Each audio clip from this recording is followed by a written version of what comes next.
If you're constantly battling low energy, cravings, weight control, watching your health slip away, listen up. There's a simple daily protocol they don't want you to know about that's helping people ditch their meds and reclaim their health. Up to 88% of Americans potentially suffer from some degree of insulin resistance. The Feel Great protocol is a simple two-step daily system designed to help your body work with you, not against you. Step 1.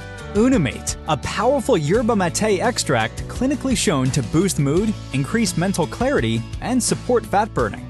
Step 2. A patented fiber matrix called Balance. Taken before meals, it helps regulate blood sugar, curb cravings, and support healthy insulin response.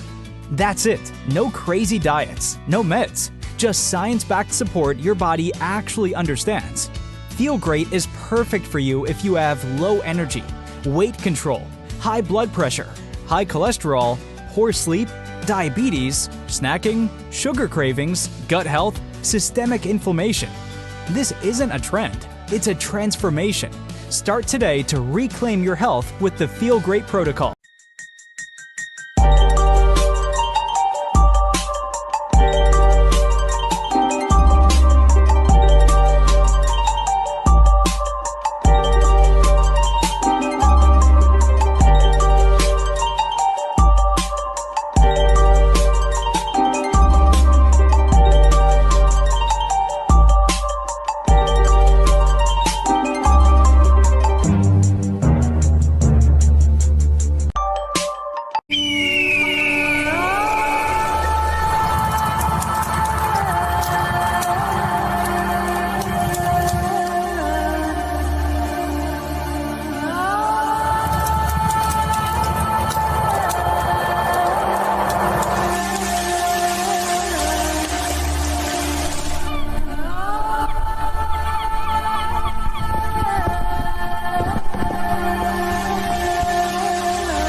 Well, how is it going out there, my fellow world patriots? It is indeed Wednesday, March 25th, 2026, and this was not a scheduled show. However, whenever I get the chance to get out some information to you folks, of course, I want to bring it to you whenever it may be. So there is no rest for the weary.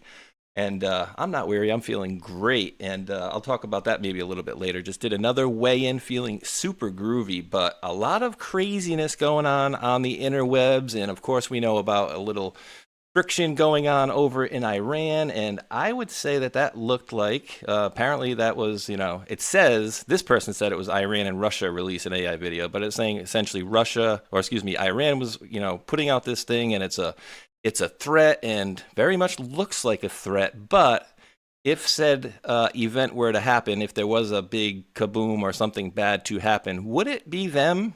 That's my question. And so I don't know too many more people that can, answer such questions better than the folks that I have on here with me today. We do have my buddy Ghost, of course, and we have Mr. I almost said it bad. Armando Gonzalez Jr. Sorry about that, Armando. But no I do have Ghost and Mr. Armando in here. And so actually, Ghost, why don't you take it first, and then you can introduce your friend, which I know me and Armando have talked, but it's been a very long time. So how's it going today, brother? It's going well. Always good to be with you. You've got a great audience, and you do a smooth show. And I'm glad you guys talked before, and I know Armando told me before, so because he does a really good show too. And yeah, everything's going wonderful, just peachy in my world, but not in the real world out there. Well, my world is the most real world, actually, to me. I don't mean to sound selfish, but that's the way it is with all of us. But yeah. Armando is a wonderful man. He is a brother to me. He's family. And Armando, you take it from there. Thanks for the lengthy introduction there, bro. He's got I have a very I have a presence in Rumble. Very small, minuscule channel. Been at it for years, but it's okay. I got a solid community.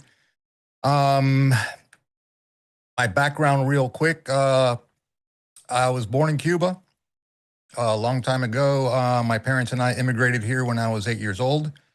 Escaped the grip of communism thankfully, through an aunt of mine who was a federal judge under Batista back in the day, and she's the one that got us out of the island with a very, very close but open window and an opportunity to come here.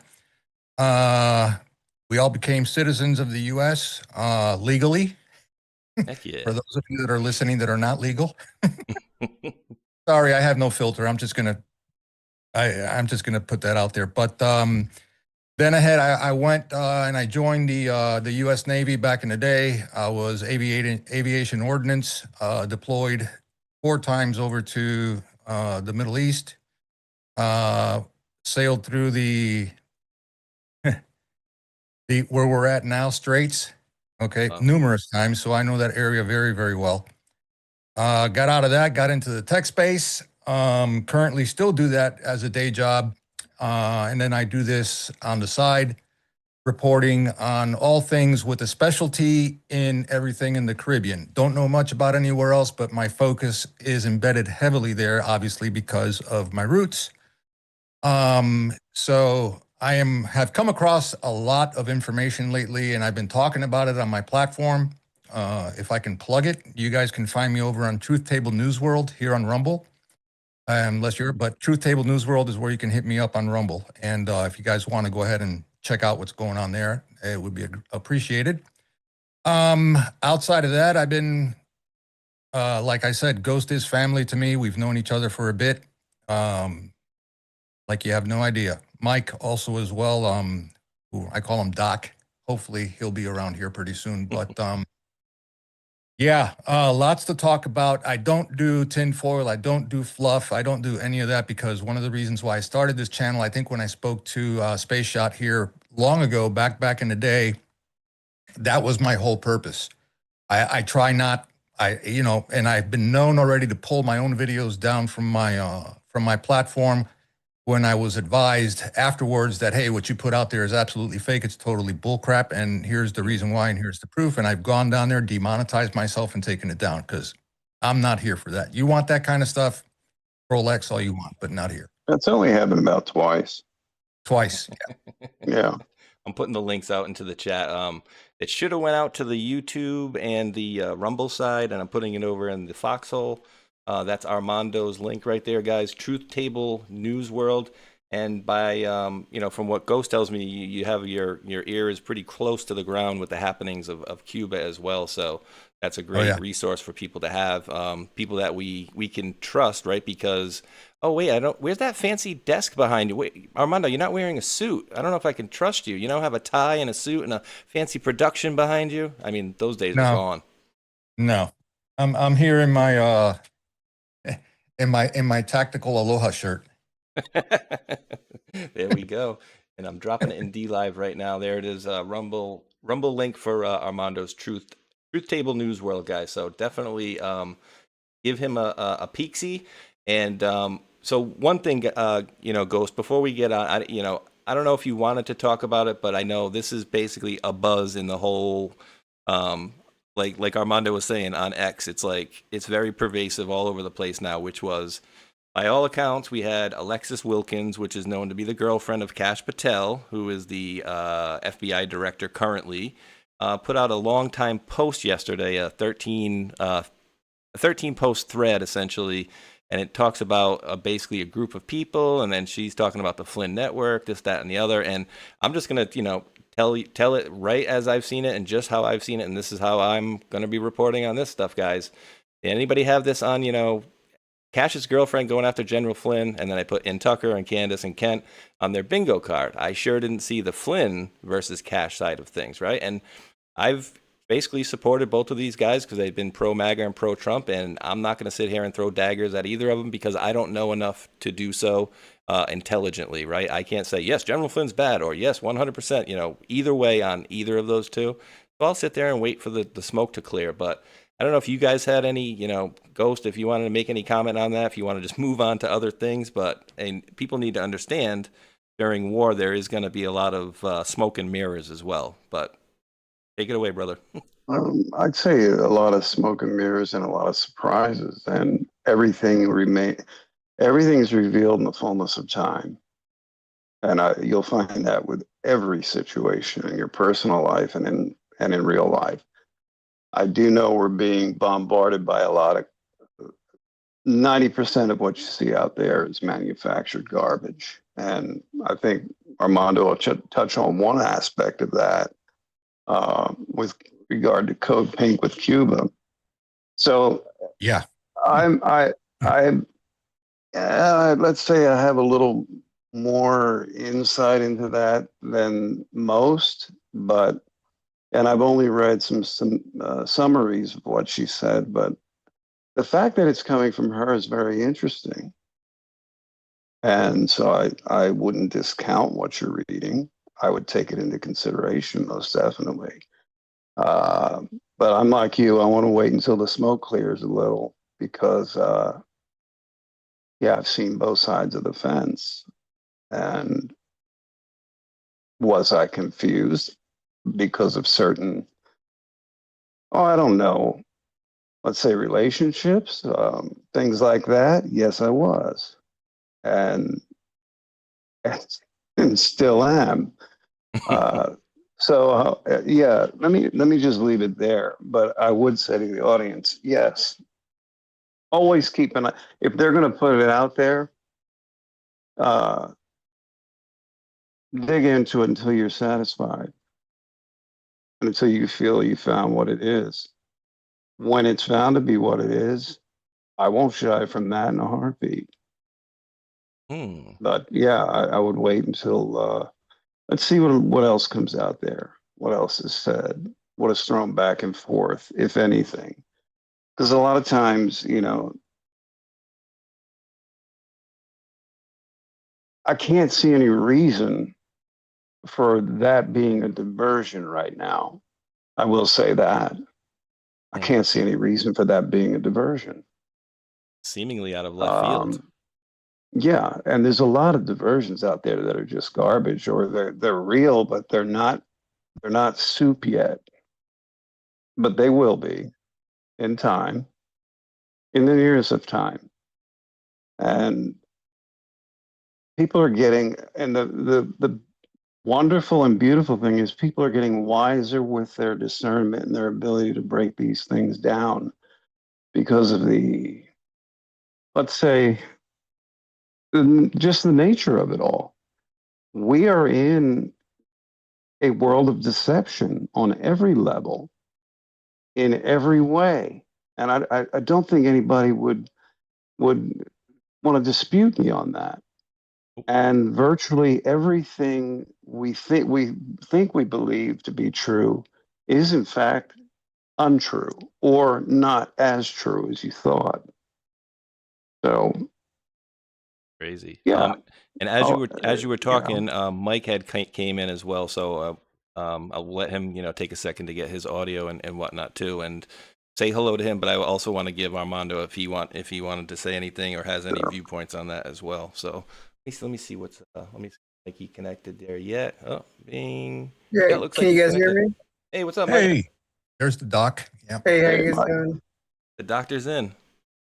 Yeah, the mic's okay. Mic's good. Yeah. Mike's good. Well, Armando said that's he said the doc. So, but welcome in, brother. Thanks for joining us on this unscheduled / last minute kind of scheduled thing. We kind of put this together pretty quickly, but thanks for jumping in today, Mike. I appreciate it.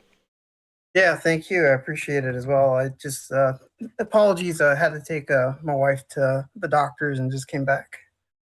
Oh, absolutely, of course, yeah. And we both had to do that today, but ugh, she's gonna be just fine. But stomach bug versus something a lot more serious. But yes, so Yeah. prayers up for both. And that was, just so everybody knows too, that's Mike that's been with us a few times in the last few Fridays with me and Ghost, and that was the link that is in the description box for the GoFundMe for his Very nice veteran nurse wife who is definitely needs more help than, say, oh, I don't know, the guy who starred in Varsity Blues who had a friggin' ranch paid for him before he died, and then they raised $5 million. So just kind of, if you guys understand, that kind of ticks me off to hear that. But that's Mike there, and so thank you guys for those of you guys who have chipped in for that. It's greatly appreciated. Yes. Yeah, absolutely. And thank you to everyone out there as well. That means the entire world to us and to my wife. But we should be if we have it to do, we should be taking care of our own, especially. And so, Mike, let me get Armando in here, and then maybe I don't know if you want to put a comment on it after Armando, but we're discussing and kind of maybe just going over it quickly. What's on the screen here is like Alexis Wilkins kind of went after General Flynn, and then Tucker and Candace and Kent and da-da-da-da-da. So I'm like, I didn't have that on my bingo card. So mull that over, whether you want to make a point on that one or not. And I'm going to hear if Armando has anything that he would like to add to that. Sir? Mike? Yeah. So I've heard. So go ahead. Oh, I was going to say Armando for it, but whoever's got the mic first. Yeah, Armando, please. Yeah, no, I'll just touch on that really, really quick. Basically, everything that Ghost just touched on. From my personal experience, I'm one of those with a gnosis type of philosophy, if you will. I don't believe anything unless I've experienced it personally, and that comes with a grain of salt because of my background and my upbringing. But as far as General Flynn is concerned, I have followed that man for a long time. I like him. I think he was a good guy. I think he got dealt a dirty bag of tricks, if you will. Mm-hmm. But then again, that's about it. I've tapped into his books. I've tapped into his his store, his website, everything, because I saw a lot more deeper in him than anybody else. But you never know nowadays. There's a lot. Look, X, whatever goes out on X, and no offense here, in my opinion, it's a cesspool of misinformation, propaganda, and especially deep fake videos. And I've already debunked 2 of those, and the doc could tell you about that. So can Ghost, as far as stuff that was coming out on Cuba and stuff like that. But we'll get to that later. But yeah, I mean, I don't know. I don't know until hardcore proof evidence is displayed. I take it with a grain of salt. I have nothing against the man, like I said, but we just don't know. We don't know. Gotcha. Yeah, no, that's fair enough. And that's kind of how I'll let the smoke settle, and I'll report as accurately as I can, going forward. So yeah, there's a lot of this stuff going on. Mike, now, did you want to make any point on this one, brother? Yeah, through the grapevine, there's a lot of scuttlebutt going on about, what exactly with Owens and Tucker Carlson, General Flynn. From a standpoint under General Flynn, I've known him for quite a few years, and also served under him when I was way younger, in my in the 20s. Before you hit your 40s and more.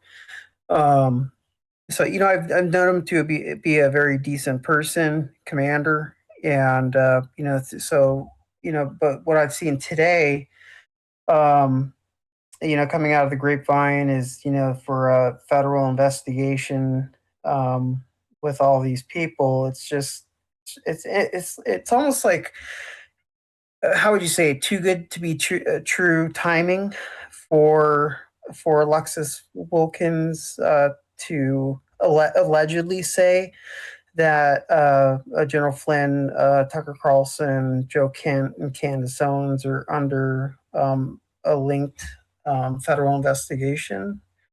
I find odd, but I do, I'll let the chips lay where they lie, and see what happens.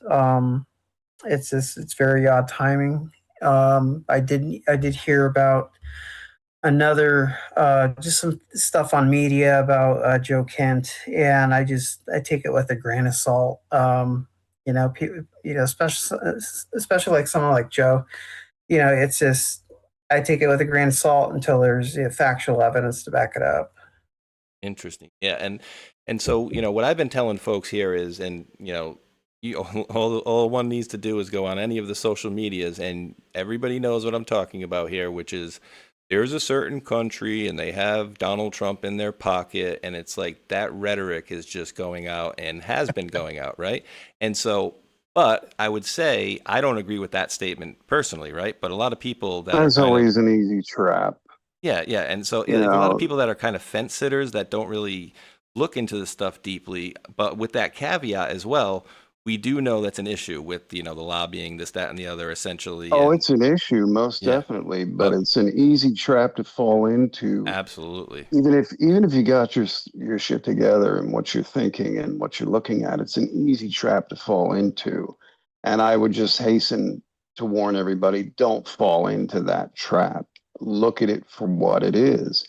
And I'd say I agree with Charlie Kirk on everything. Uh, Treat them like any other country. That we got to take care of our country first.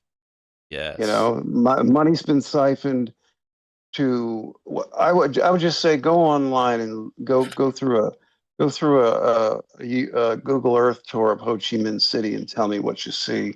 Portions of it are better than Beverly Hills. Oh yeah, But yeah, very true. what is their major export? You know, what are they doing? What are they? They're just manufacturing for the most part what they can. But again, it's where the money's directed. So, Yeah. and where specific players from that country or with that passport, but with multiple, where they rest. Like I said, everything's revealed in the fullness of time, but they are very good. They have a couple of services that are very good at obfuscation and misdirection. Keep that in mind. Uh, they'll even set you up to buy into. Oh, there's no way I can't buy into the. Don't. I'm saying don't. I'm saying don't buy into either side of the argument. Hmm. Watch that country and its moves by its ruling party, not the people, usually by and large of any country are innocent. Watch what the players are doing and make up your mind from that. And yeah, there's a lot of issues with that Yeah. and Well, manipulation and nonsense, a whole lot. You can't anybody that died, but to say that is not being anti-Semitic. exactly.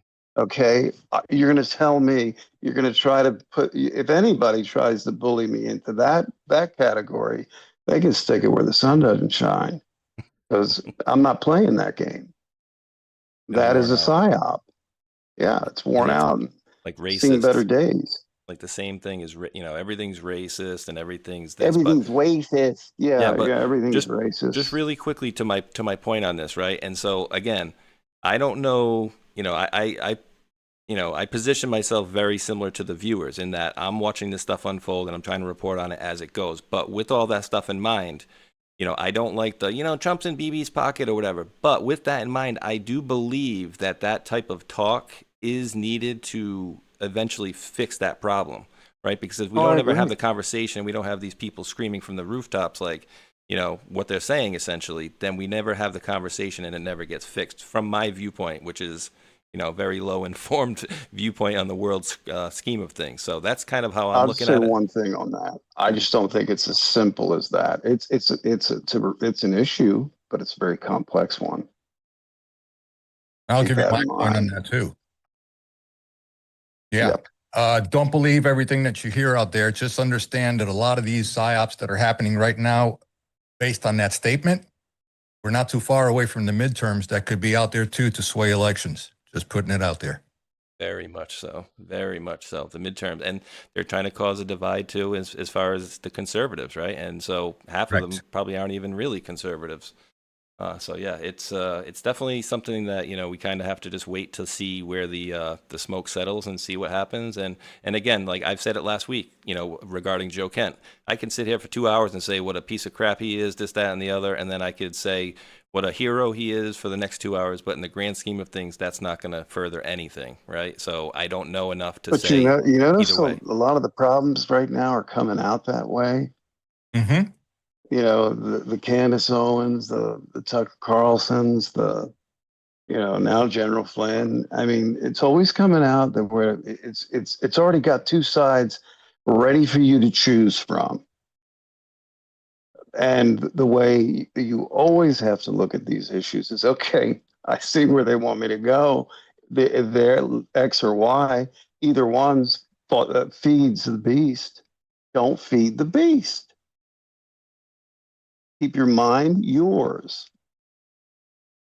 Absolutely not. And here's so we do have on the panel here, guys, we have I don't know as far as current, but I know definitely former military, and we have one in the chat as well. He's a former OH-58 captain who dropped a $50 Rumble rant. Says, Mike, love all you do for your country, brother. Thanks for playing my song Lies and Laws, and that video was awesome. Armando, to your point about the Froggy intro, the same gentleman, Mr. Swick, who made that Froggy intro, made a nice little cover song for a song that the captain there wrote back in, I think, late 90s or early 2000s. So pretty cool. Nice. I love it though, man. That intro, it just, I'm like, how did you it was just good. I'm in the audio video space in my daytime job, so I appreciate good stuff like that. It was awesome. Yeah, Mr. Swick killed it for me, and I do appreciate that as well. But yeah, we have a lot of people, and actually, maybe this is a good point to bring this one up too for you guys quick, because I think a lot of folks out there, at the end of the day, you're gonna push buttons and this, that, and the other. But I think, let me just pull this up here. I think it's in my right here. I said most of these people are out here, blackpilling. They're out here bashing Trump because Israel wouldn't have any of the following whatsoever if not for Trump, right? So most of these people that have all the followings that they do out there only have any bit of notoriety because of Trump. I say good news is there are tens of millions of people like you, me, former military, and police who are eagerly awaiting that change to come. So I just don't see how a majority of the people don't see how there are millions of people just like us that are all waiting and wanting to see something happen. And God forbid something doesn't. I mean, it is our duty. It is our right, part of the Constitution. But I don't know. Any comments on that stuff, guys? I just think that's, I think at the end of the day, they need to kind of get rid of the nonsense. And, a lot of people are not supporting our president during a wartime or an action. And that right there in itself is just disrespectful. You should be backing your president and not, calling him a this, that, and the other. So any comments on that? And I know you guys we definitely want to talk about Iran and then Armando's stuff on Cuba as well. So where do you guys want to go? Yeah, go ahead, bro. I'll tell you this. And I read this and I reiterated it in the text with the doc here a little bit earlier. That, where we're at right now, current state, whatever your vision is, whatever your perception is of reality, of this reality is simply this. It all boils down to one thing, a question actually. And the question is that I asked is this, it's not, oh my God, he's corrupt too, or she's corrupt too. Okay. The real question we should be asking is, who up there is not corrupt? And I guarantee you those numbers will be very, very small as opposed to the latter. Absolutely. You have to. And like I said, everything based on real evidence, real experience, right? Real evidence, not propaganda, misinformation, deep fake AI videos or anything like that. And guess what? A lot of the people out there in the world are not going to get the finite details on what's really, really, really happening, because you would compromise security for the ones that are operating in the field.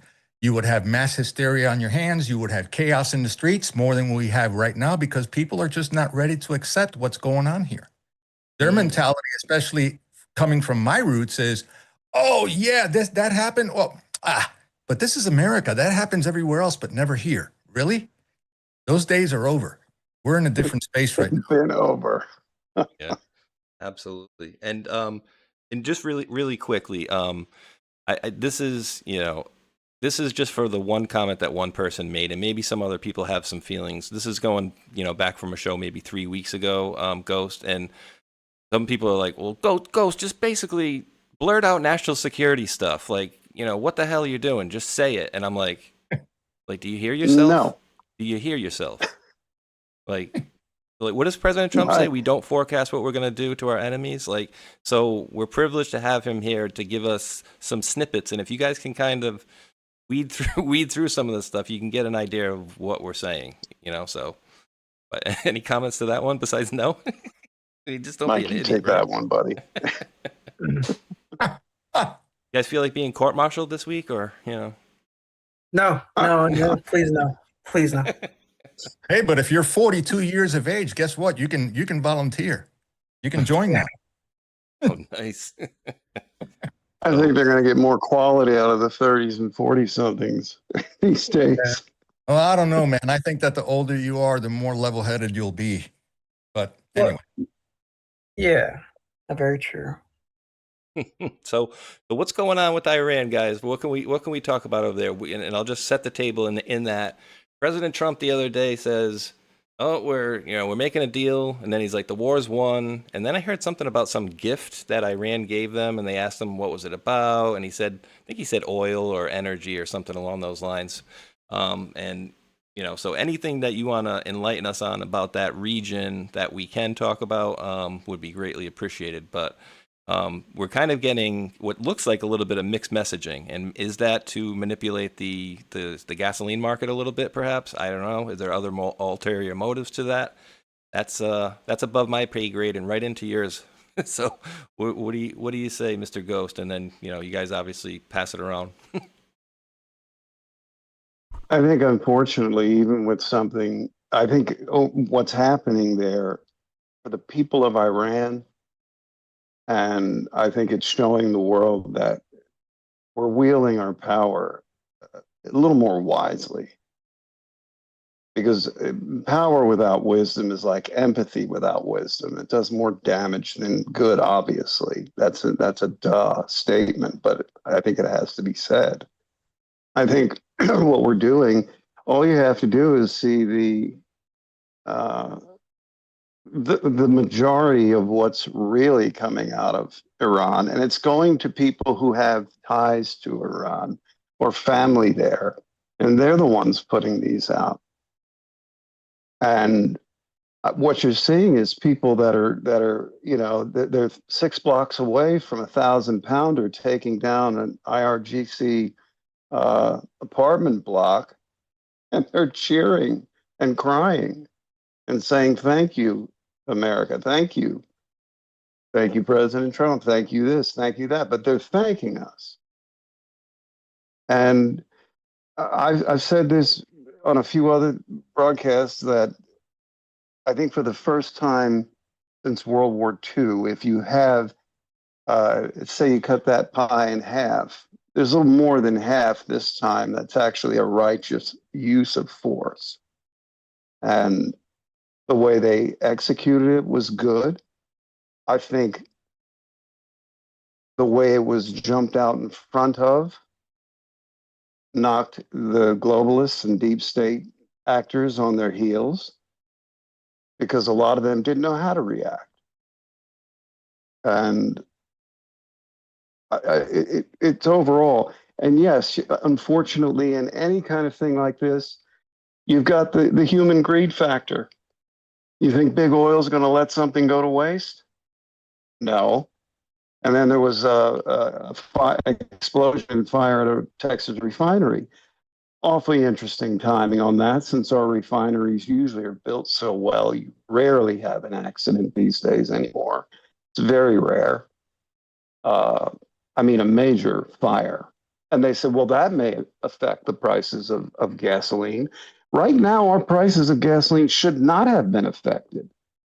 What you're seeing is the older forms of markets, and I call them vestigial aspects of what we're dealing with in reality today,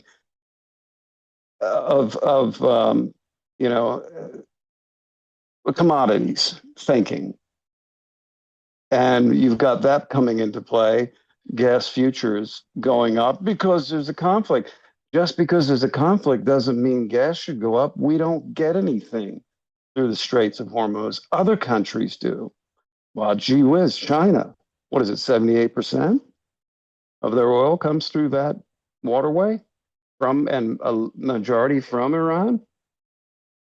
So how that's all being dealt with, we're not hearing much on that, are we? How are they being promised in, in the, let's say, the quiet channels that you're going to get your oil, don't worry. You might have to pay a little more for it. So will we. Ha ha.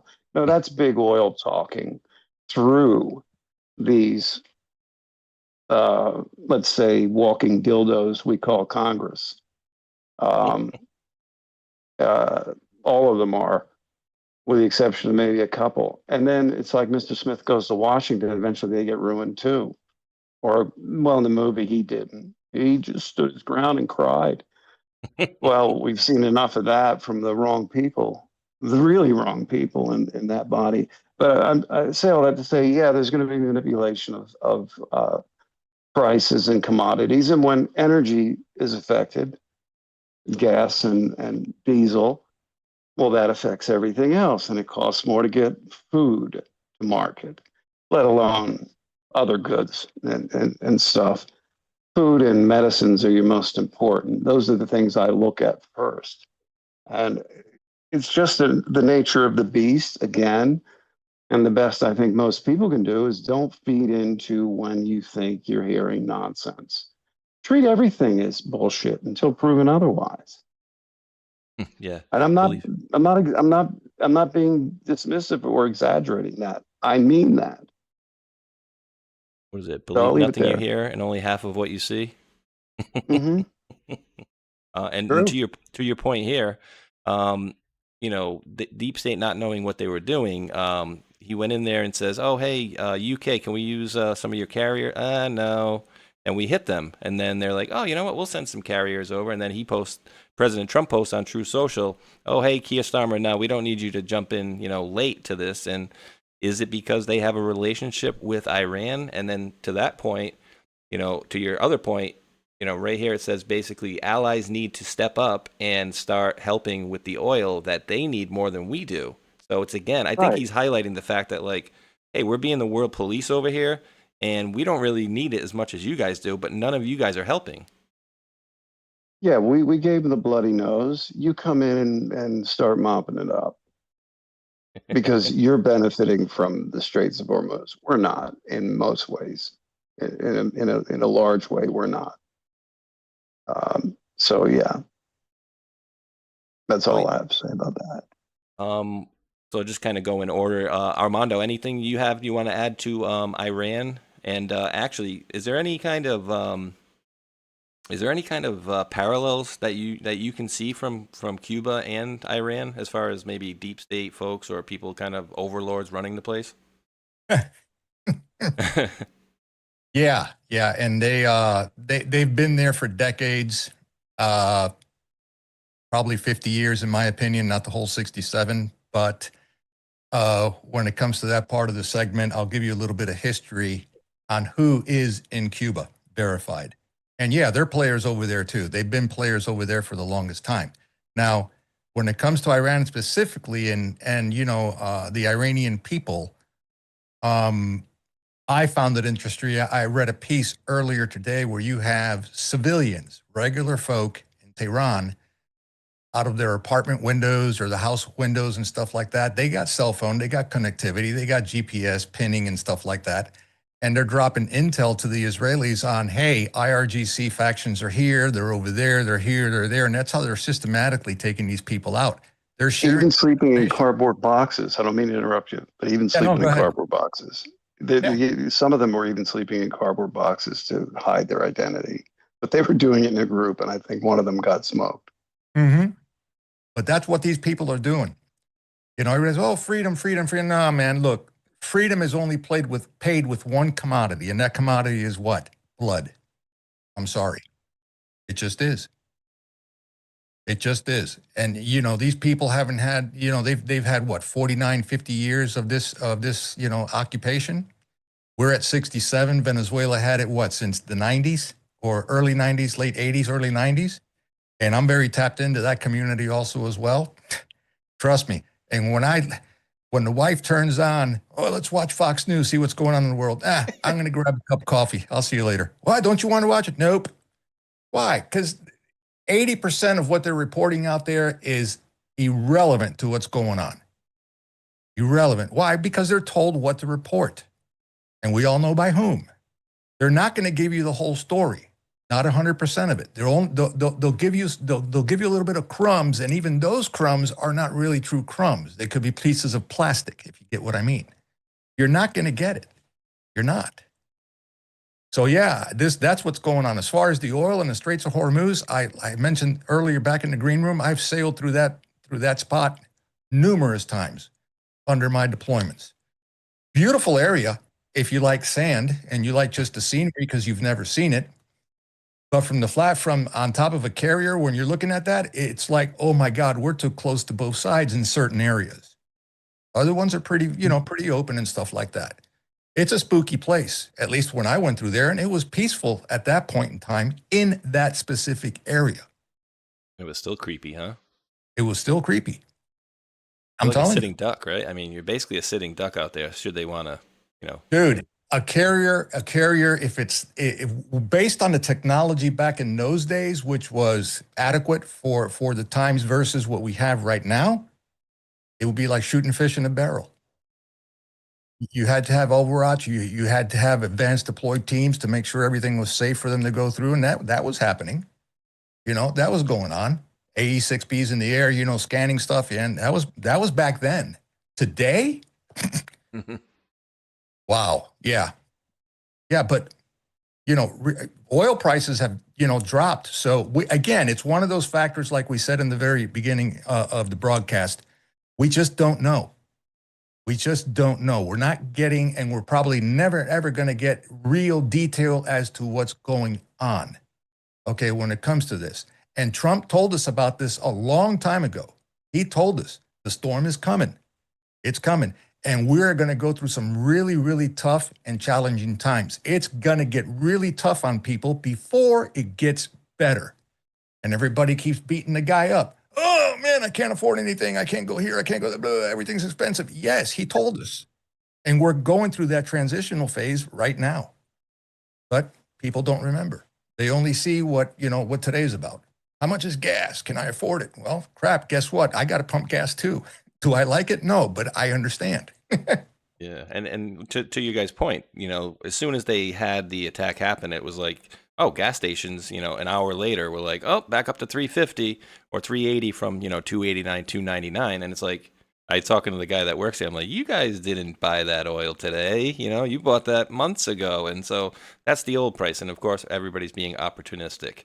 Well, remember, never let a good crisis go to waste, right? That applies to big oil also. Yeah, absolutely. Mr. Mike, anything you want to add to that scenario as well, my man? Yeah, with Iran, there's, I don't want to go into too much OPSEC, but there's a lot of uptick and movement and, mobilizations, so, with, put it lightly, there's a lot of people that are getting military driver's licenses right now, that hadn't had them before or need recertifications. So you can kind of chime that up into, what that goes to.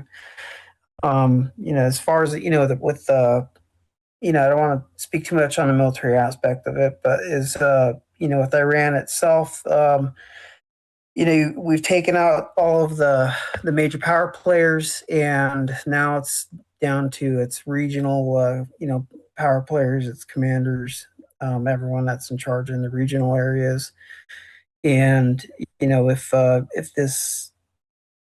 this does go forward into a great war, this will be one of the wars, probably one of the biggest wars that we have yet to fight since World War II. And that's just something that me and my other buddies in the teams have been talking about, and it would be something very close to that. And it's just something. It's very sophisticated, especially when you break it down with regions, maps, and your exfil points, your entry points. What are your missions? What do what's the overall objectives in the AOR or the AO. So it's complicated, but the last thing I want is, a war to happen and for us to go in there. But at the end of the day is, President Trump is the commander in chief, and, we do support the commander in chief as he's the commander in chief. Doc, let me ask you this if I can. Sure. War, okay? Don't think of this as your Hollywood type all kinetic type of war. No. And I think this is fitting. Be aware of that this battlefield now is in the cyberspace. It's in the internet. Yes. It's in finances. Yeah. It's in banking. It's in things that no, that's not war. Oh, yes, it is. Yes, it is. Agreed? Yes, very much. So, so folks need to be aware of that. It's not, shoot bullets and, launch missiles and, let's throw a bomb here and there. No. That's a component of it. Cell phone hacking, bank accounts hacking, the markets, crypto, whatever space you want to look at. Okay. That's part of this war too. Also, the media, that's another battlefront. Public relations. Okay. That's a huge one also as well. But people don't, unless you don't pay attention to that. Anyway, but thanks. Glad you agreed with that because that's happening. It is totally happening. Yeah. And, a couple days ago, I got the bulletins from the FBI task force working on, and that's exactly what's happening is financial crimes and cyber crimes and very, very sophisticated hacking going on into infrastructure, going into financial services, institutions, different sectors in there, to different corporations, you name it. And that was on the FBI's joint terrorism bulletin that just came out a couple days ago. That one's I can't read everything off of it due to the sensitivity of it, but you're absolutely right. That is a ongoing active issue, minute by minute, that's being played out right now. I'll throw one more thing in the mix there and I'll leave it alone because I don't want to get long here, but you need folks out there that have kids in school. I work for the school system here. Like I said, I'm in the AV tech space and that's what I do. I've been there for a long, long time. We are going to be issued next week a second ID badge, okay, that basically has a little button on the reverse side of that badge where in the event of a mass shooter in one of the schools, we happen to see something, we click that thing with a certain sequence and it automatically locks down the entire school everywhere. Just total lockdown, sets off all kinds of alarms, and it notifies first responders and sheriff's department, whoever happens to be there, that we have a situation here. That's where this is going to. That's where we're at. That's reality. When employees become first responders, okay, you have to, because that's just where we are. Now, that point stated, I just came out of a meeting with our sheriff's resource officers, our SROs on school, that be aware, don't panic, just be aware, be more vigilant on the following dates.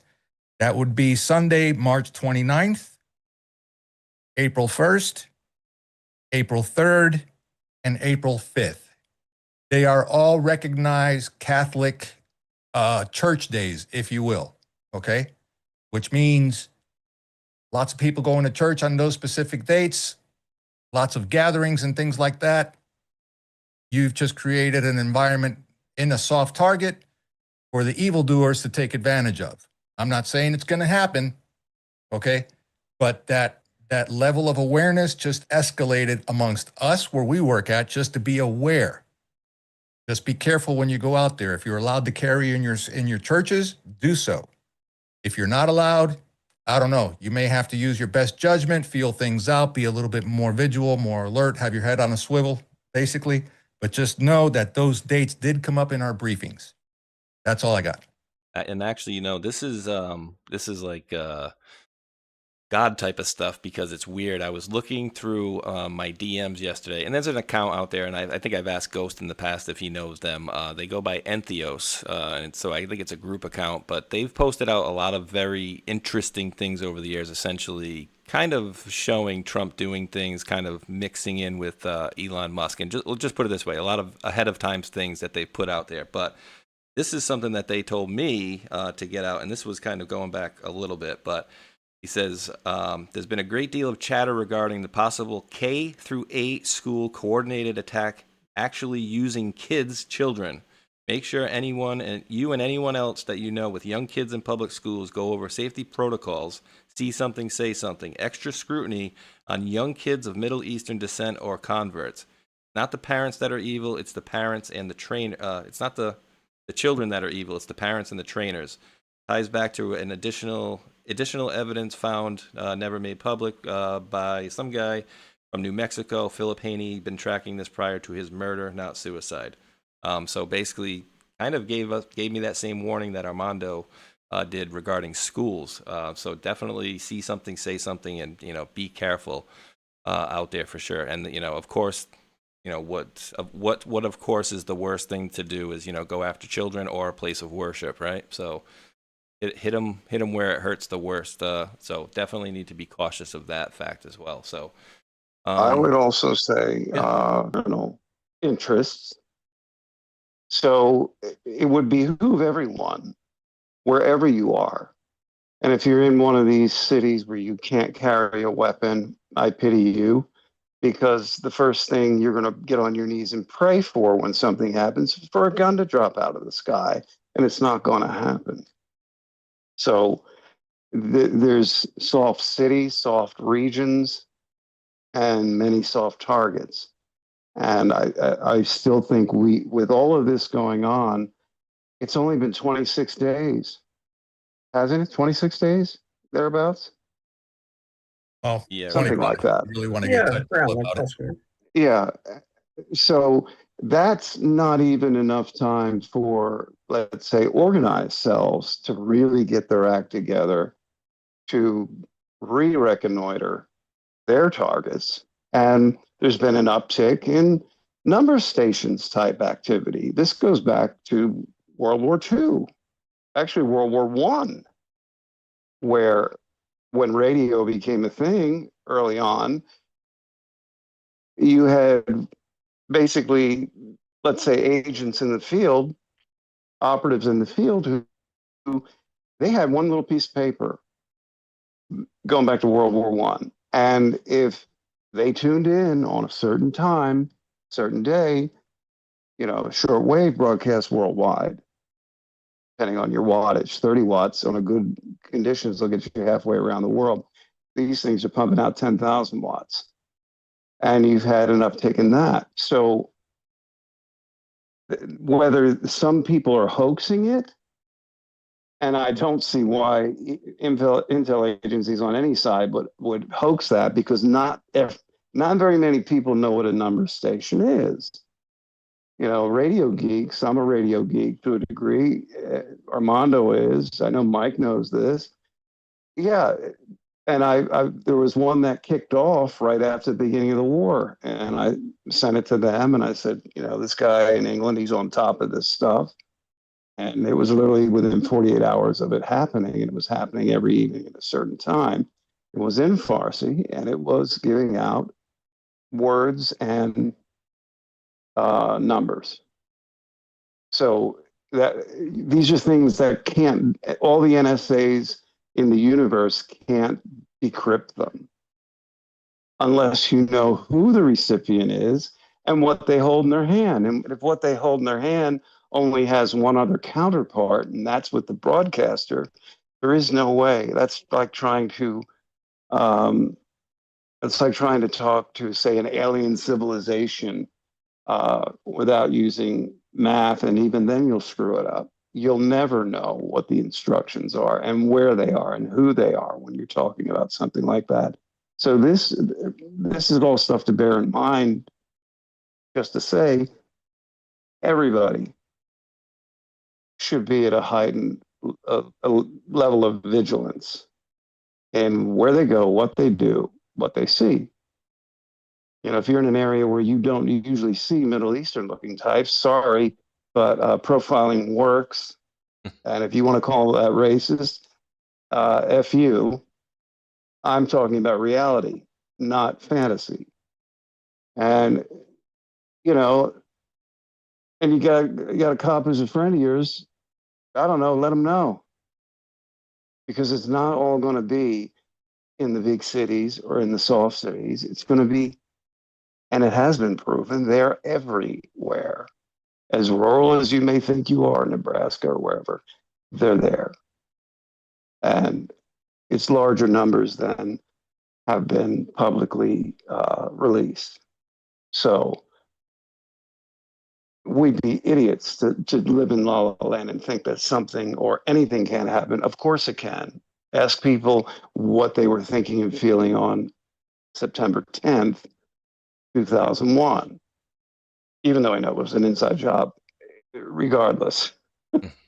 And just to touch on Ghost's comment here, speaking, I live in a semi-rural area. I wasn't going to say this when I was talking about, you know, be aware of those dates and whatnot, but in the school system, and this is not a report, I personally witnessed this myself at a very prominent middle school on the southern end of the county where I live at, okay, public school, mind you, okay, 2 o'clock in the afternoon, you know, I'm working on a digital sign in the cafeteria. Cafeteria is completely closed. Tables are stacked. Lights are out, right? And it's 2 p.m.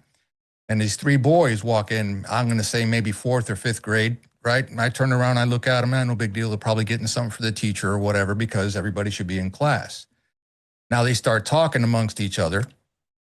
And because I know they're speaking Arabic, right? And I'm like, okay, I look again and I'm like, well, we have had a large influx of them and also Muslim types, you know, from India and stuff like that. So it's just blown up here where I'm at, largely, okay?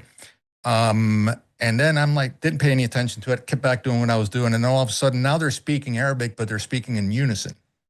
And I'm like, okay, I turn around again and they got prayer rugs on the cafeteria floor and they're praying towards Mecca because they got to do it 5 times a day.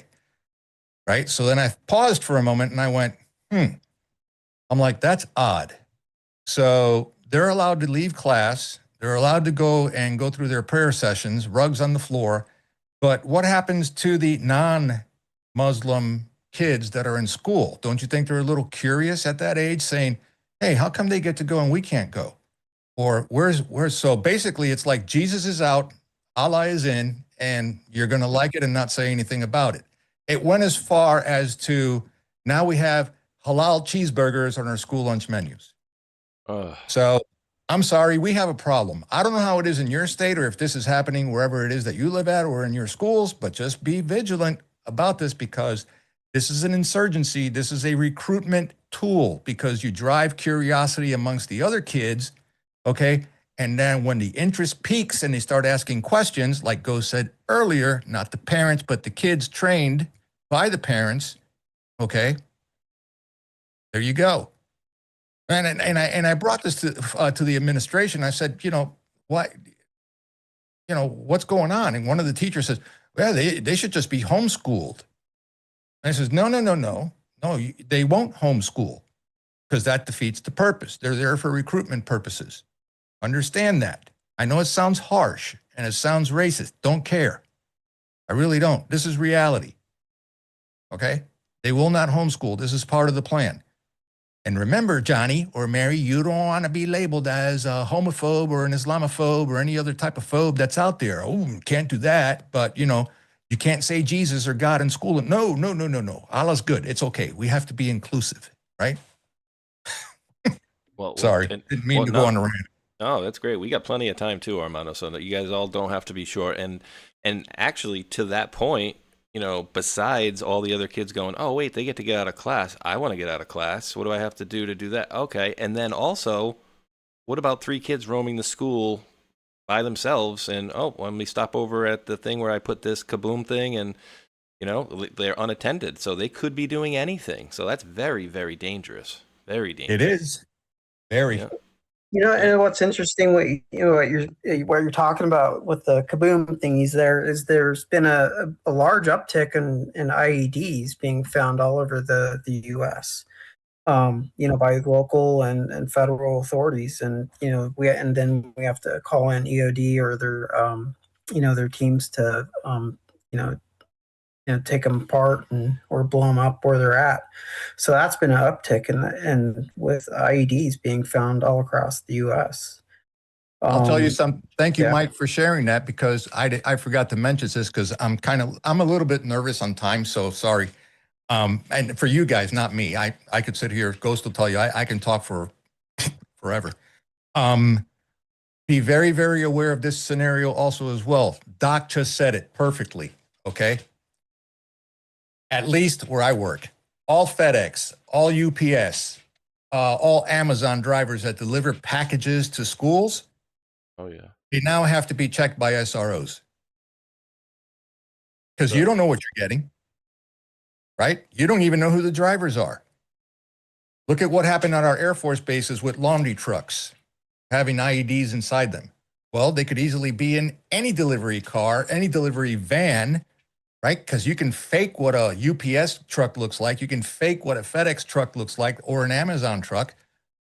Hey, I didn't order anything, but this guy just dropped off a box on my front doorstep. I didn't order anything. Oh, I know. It's the neighbors or the guy who lives over there. He got the wrong address. Let me go and check it out. Yeah. Kaboom. I know it sounds like Hollywood, people. I'm sorry. But look, if local law enforcement is taking these precautions, and I applaud them for doing that, they know.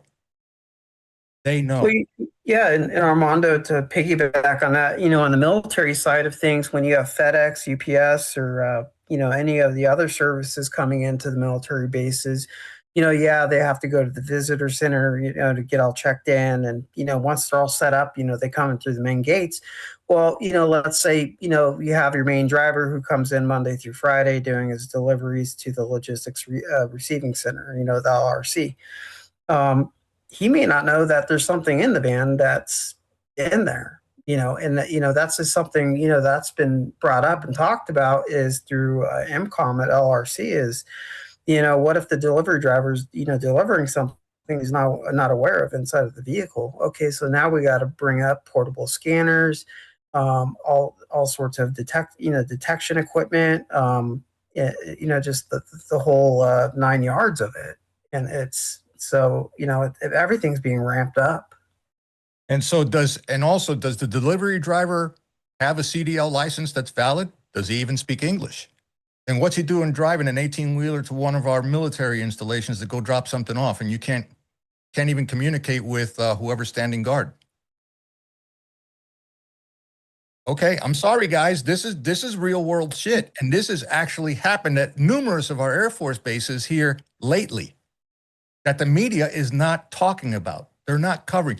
Oh yeah, so-and-so had an accident. He was an illegal from India or Uzbekistan or wherever the hell he's from, couldn't speak the language, and he made a wrong U-turn and he killed 3 people on the highway. Okay, got it. We all know that. Everybody's aware of that. But what about critical infrastructure? What about soft targets? Is anybody even talking about the threat there to at least alert the public to say, hey, you may want to keep an eye out for this, not to scare you, because we don't want fear porn here, but we just want to let you know, be aware, because these are the times we're living in, and this is reality. Until it happens, right? Until something drastic happens, and then Space Shot, you know this very well. Our hearts go out to to their family of the fallen. We all grieve and this and that, right? And then the talking heads up in DC get into it. This is why we need DHS funded, or this is why. Yeah, but you know what? Jim Crow 2.0, Jim Crow 2.0, Jim Crow 2.0, freaking Squidward, Schumer, right? I mean, you're not getting anywhere, people. You're not. Armando, what state was that, buddy? I'm sorry. No, I just wonder, what state did you say you were in? I don't want you to locate yourself. I live in Georgia. Oh, okay. Oh, wow. Yeah. I was thinking like Texas, the way you were talking. I'm like, oh, man. Georgia. No, I'm in the deep South, man. I'm a Cuban redneck by heart. I love it. I love it. But yeah, MSM is just going to, to piggyback on that. MSM is just going to and I'm sorry, I just had a cat all over me, and I lost my train. But MSM's job is not to report reality. It's not to give you threat assessments. It's not to give you a current threat level. Like, I don't know, maybe they reported yesterday that there was a worldwide traveler notice put out by State Department. But they're designed to present you with something that is to solicit an emotional reaction. It's one of two things: outrage or empathy, because they will always present things, whether you feel this way or that way, through your better nature. Don't rent your better nature to this nonsense you're seeing. Now, is it really worth 2 minutes on national news that the big oaf that plays Jack Reacher got into an obviously set up situation to get all of the people that are easily swayed by the Hollywood stuff? And you know how Jack Reacher is real popular because it's so realistic. And, you know, here we go again. Every category will be covered. It's for your distraction pleasure. That's what I meant earlier on an expanded way. Keep your mind to you. Don't rent it to these issues. And I don't care, because when I saw him taking punches at the guy, I'm thinking, well, gee whiz, he doesn't fight like Jack Reacher. That's for damn sure. I guess a lot of small military guys trained could whoop his ass. And this is stupid, but it was everywhere. You see, that's why you have a TMZ. You don't have it because it's telling you anything that is relevant to your existence, that puts food on your table, that helps you raise your children, that helps you build your life, build a good life over time, be a better person. No, entertainment's not there to do that for you, and neither are the mooks who inhabit that space. Be them actors or actresses, and why people even give a damn what these people think or say is beyond me, or whether they get into a fight because some guy just stands out in front of them when he's doing 20 miles an hour. And this is all whipped cream on top of a sundae you don't really need to eat. Because if Americans are overweight physically, if we were to switch that over to their brains are spilling out of their ears. The brains are even fatter, not working out, not being critical, not being, let me see how this really adds up. Because nothing in life ever programs you to do that. You were programmed to do a lot of other things, to be a good, obedient worker. You were programmed to listen to all authority, no matter what it said. No. Authorities, by and large, are backed by a gun eventually when the fiction wears off. When the fiction wears off. If you're a criminal, you're going to get dealt with one way or the other. And I don't care what the hell happens to you either, to be honest with you. You know, you're beating on a woman and the police come up and knock the shit out of you. I don't care. But they're putting all this stuff out there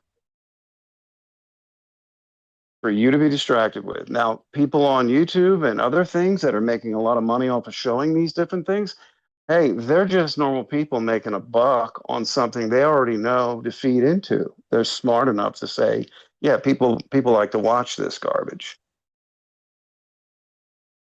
How do you think? Look, I have a very good friend of mine who is a big time, one of the producers that set the groundwork for reality TV.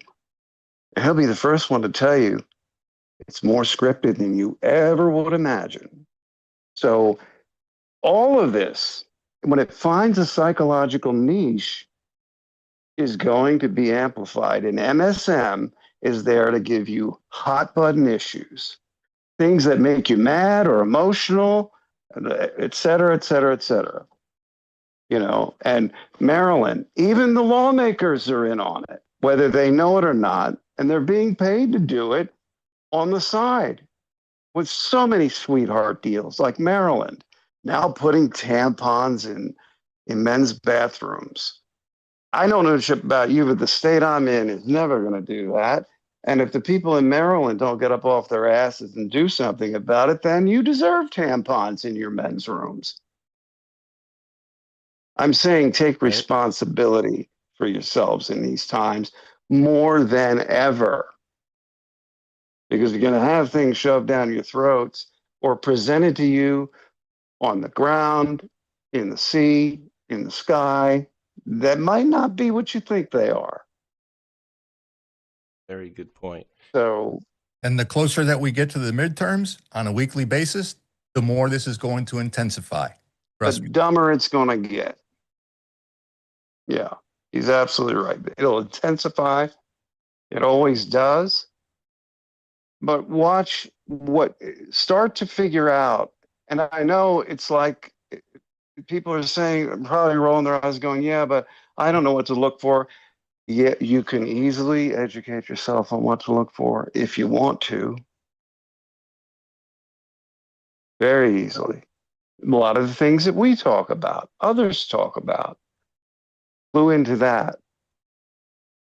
You know, clue into what's happening with silver right now, for example. You know, a nice $120. Yeah, it's going to go up later. It will. But this isn't 2011 all over again, where it goes back to its original place. It's just a lot of profit taking.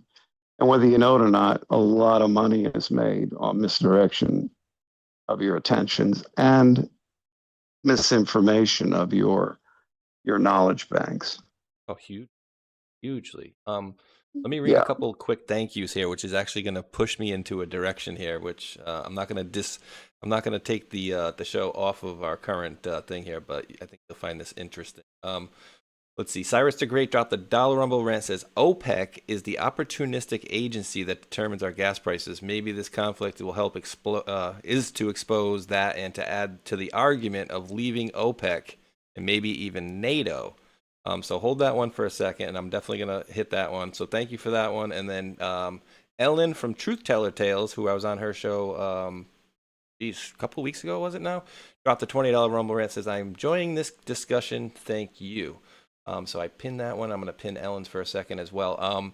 So guys, this is interesting, right? And I'm going to get your guys' comments on OPEC, but I don't know, maybe you guys know this already, maybe you don't, I don't know. But did you guys ever read an article or hear an article that was written in 1979 called Will Arabs Back Blacks with Cash? This was actually a very crazy little dig I did a few years ago, and you know, some of the people in the chat might be rolling their eyes and saying whatever, but I'm going to do the quick version of it right here. So going back here, Vernon Jarrett, that name might sound familiar because that is the stepfather to Valerie Jarrett, right? And in this, they're talking about this guy named Dr. Khalid Al-Mansour, formerly known as a guy named Donald Warden, who happens to be an advisor to Dopey Al-Walid bin Talal. Well, during my little diggy, I come to find out that, where is it? Right here. We have the International, this is the OPEC case going back there, International Association of Machinists, whatever, Petroleum. And then you have some people that you guys, know what a friend of the court brief is, amicus brief, I think is what they call. Well, wouldn't you know that back here, going back to 1978, you had this guy, Dr. Khalid Abdullah Tariq Al-Mansour, who, by the way, his original name is Donald Warden. And yeah, he was the guy who was the mentor for the two guys, Bobby Seale and Huey Newton, that started the Black Panthers. And he is also a guy that was given a call by, and get this, Malcolm X's former attorney. this guy, Mansour, called Malcolm X's former attorney, Percy Sutton, and asked him, could he make a phone call to get Obama into Harvard? Well, as we go back here to 1979, look at this. You got Latham and Watkins. That sounds familiar. By Philip Bellevue, Los Angeles, and Antonin Scalia, Chicago, for Indonesia U.S. Business Committee and Indonesian as an amicus curiae urging dismissal. We have Khalid Abdul Tariq Al Mansour, San Francisco, amicus curiae urging dismissal. So we have connections from friggin' Scalia to the people who mentored the friggin' Black Panthers to Malcolm X and Obama, going back to, because we know that they was connected to these guys as well. And did you guys ever hear about the shouting match that allegedly happened in the White House between Scalia and Obama? And then the weirdness around his death, which I don't think we ever got a good answer for publicly, because he was found in a ranch in Texas, laying on his bed when no security was around and no cameras were around at that time as well. So hope you guys enjoyed that little part of it, but I thought that to be very interesting that all these people are connected going back to then. Yeah, seems fitting. Like, like the Obama's chef and the Clinton's chef. Yes. Oh. Did they see something they shouldn't have? Did he I don't know. Participate? Oh. Yeah. And they sold that place too, from what I understand. And again, buying. By the way, that Obama. You do know that that Barack and Mike, no pun intended, all right, just purchased a multi-million-dollar mansion. Guess where? I know they did one. Hawaii. Is there another new one? Yeah, it's in the UK. Are you kidding me? Oh, that's right. Yeah. They were house hunting. Yeah.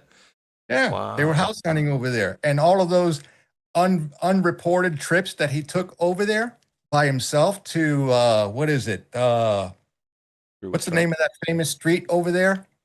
Oh, Downing Street. Yeah, private meetings. I don't know. The scuttlebutt is right now that he's trying to seek asylum over in the UK because he knows what's coming. I don't know. That could be tinfoil. I don't know. But that's it. Just you start connecting all the dots when you start doing this kind of stuff, and you're like, I wonder. Well, the old saying, today's conspiracy theory is tomorrow's reality. Just wait. Yeah, don't blame me that they all came right. Sorry, go ahead, Mike.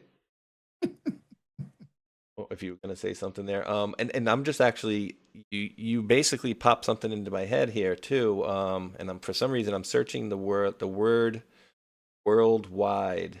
And I forgot even why I'm searching it. Find it, I'll know. Barack Obama has retained attorneys. I don't know, it was 3 or 4. We were told anyways in the drops, years ago that he basically grabbed a bunch of attorneys years ago. And then we had the always fun thing when President Trump was getting into office, and then we had Obama and John Kerry basically shadowing him wherever he was going. Like, oh, hey, whatever he just said, like, don't listen. We're going to have him out of here pretty soon. I mean, the idea that stuff has not been publicly, acknowledged, and maybe there are some big steps coming soon. Maybe some heavy hitters need to go down on that, because we do know they impaneled a grand jury with all that stuff. And I think it was Comey and Brennan are going to be up on the docket soon. So we'll see how that stuff plays out. But yeah, these people are deeply rooted and connected, and a lot of these things that we saw, like absolute travesties to justice, like for what they did to President Trump while he was candidate Trump, all the way up to the commander-in-chief, like treasonous. And so a lot of people are really pissed off at that, and that's why some people out there are like, oh, nothing's ever going to happen because all these people that are in his administration, they're just looking the other way. They don't want to do anything. And so I can see the frustration from people as well, but is there more to it than what's going on right now than we see? And I would say 100% yes, there's more going on than we see, because we're only allowed to see, as these gentlemen were saying earlier, is the lies of the media. And guys, can they make it like, why can't they just make it so the news has to be truthful, right? And I understand like the Smith-Mundt Act and all that stuff, but like if you like, they should make it like the FCC. You want to be a news? If you're out there, you must do your best ability to actually tell the truth and start fining people when they lie, because it is very dangerous to what they've done to our country, because you can have a situation where President Trump had all that stuff happen to him, and what did the media do? They piled on to him. Had they accurately, reported what had happened, what a different world we'd be living in right now. So, Space Shot, all you got to do is go back to the COVID days, which, by the way, oh God, don't even stick with that, right? No, just to keep it brief. Today is March 25th. Ghost will tell you, because we spoke offline on all this stuff as it started going into real time. The threats here, Cuba, Venezuela, the Middle East, and all that stuff. But when did it really get, for me, March 16th. What was March 16th? 5-year anniversary of we got shut down by COVID. I don't know.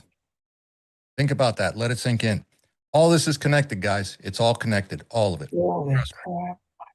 Yeah, and I was actually on the woman that just left the Rumble rant. I was on her show on that anniversary where we discussed and went through the COVID stuff as well. So, yeah, a lot of people have not forgotten. I would say nobody's forgotten what they did, because that was just horrible, to the point where people lost loved ones. And, a lot of people say, like, oh, I couldn't even go visit my grandmother, and, I didn't get to see her before she died. But imagine from the other perspective, like, they didn't have any family around them when they passed away. Like, it's just evil to the core.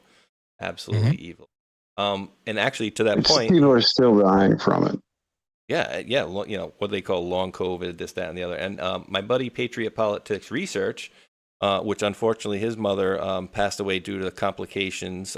We had to get him ordained as a minister as he's driving to visit her, because they wouldn't allow him to visit his own mother.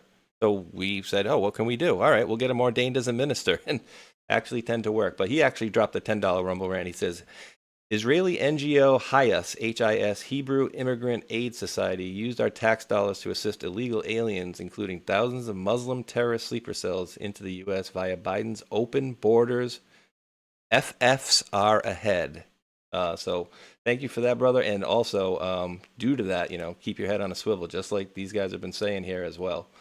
So I don't know if any of you guys want to make a comment on that at all, or if we want to move into Cuba. What's going on?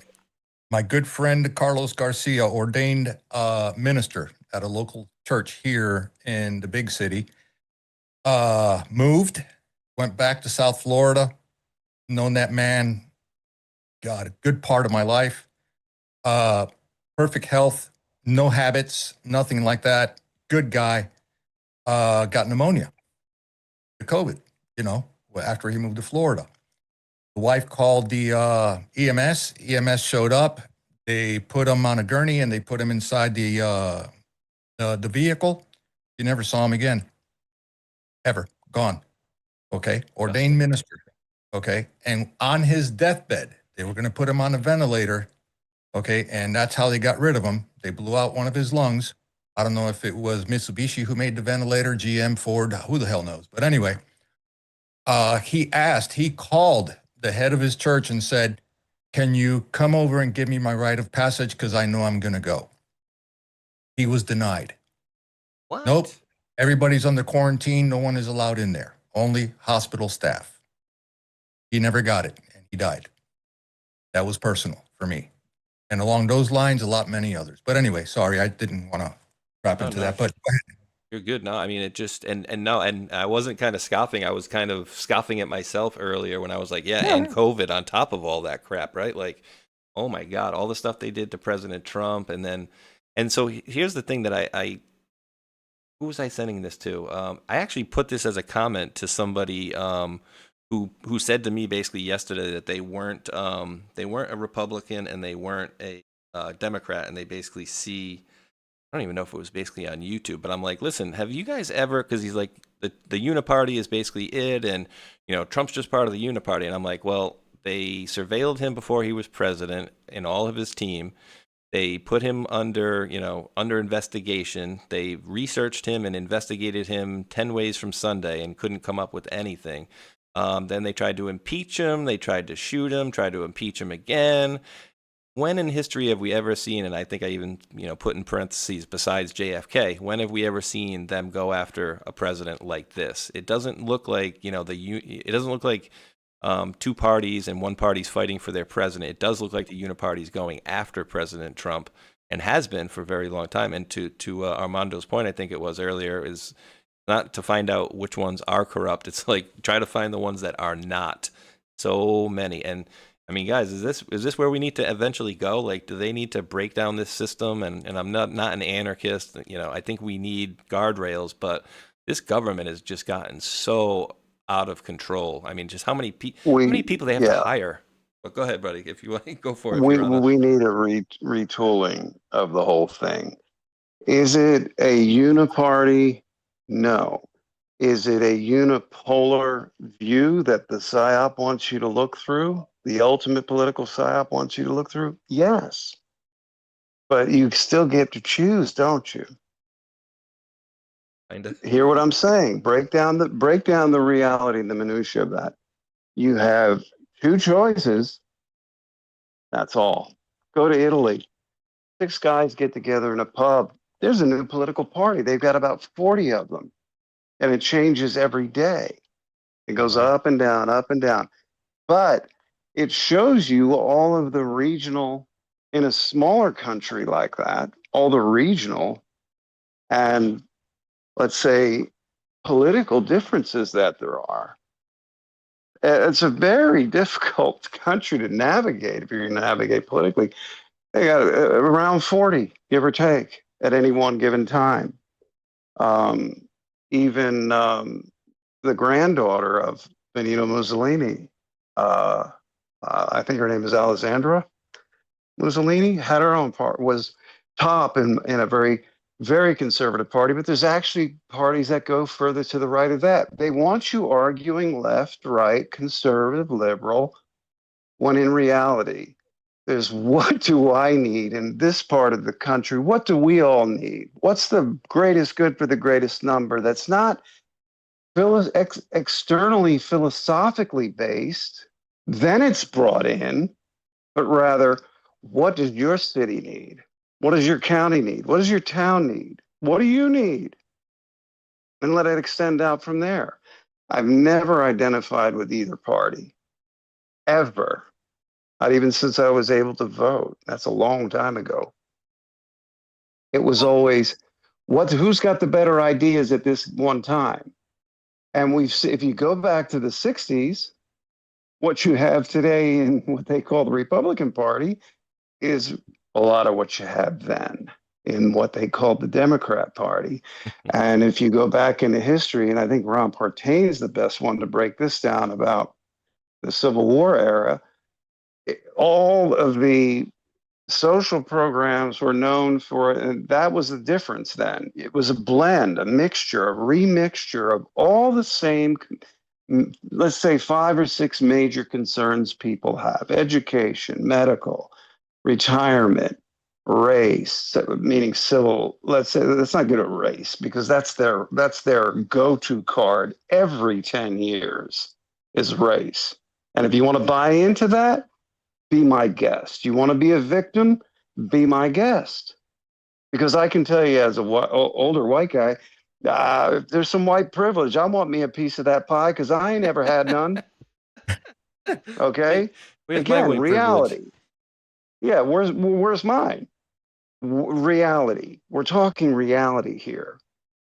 Not what anybody believes, what your dogmatic thoughts and principles are.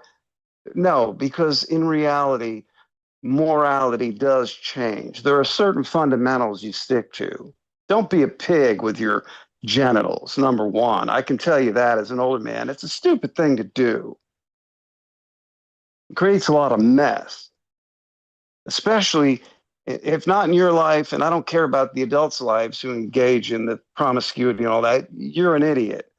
But it's when there's a kid that comes about of it, then you fucked up.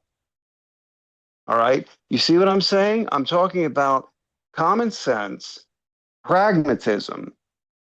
Two parties can't represent that in the menagerie of issues there are in anyone's life.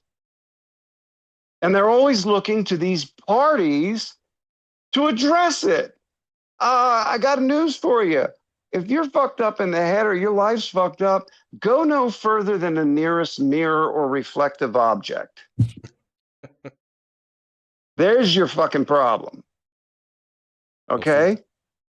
So let's really break this left-right uniparty thing down. It's not a uniparty, it's a unipolar view that you've been programmed to look through to make one of two choices.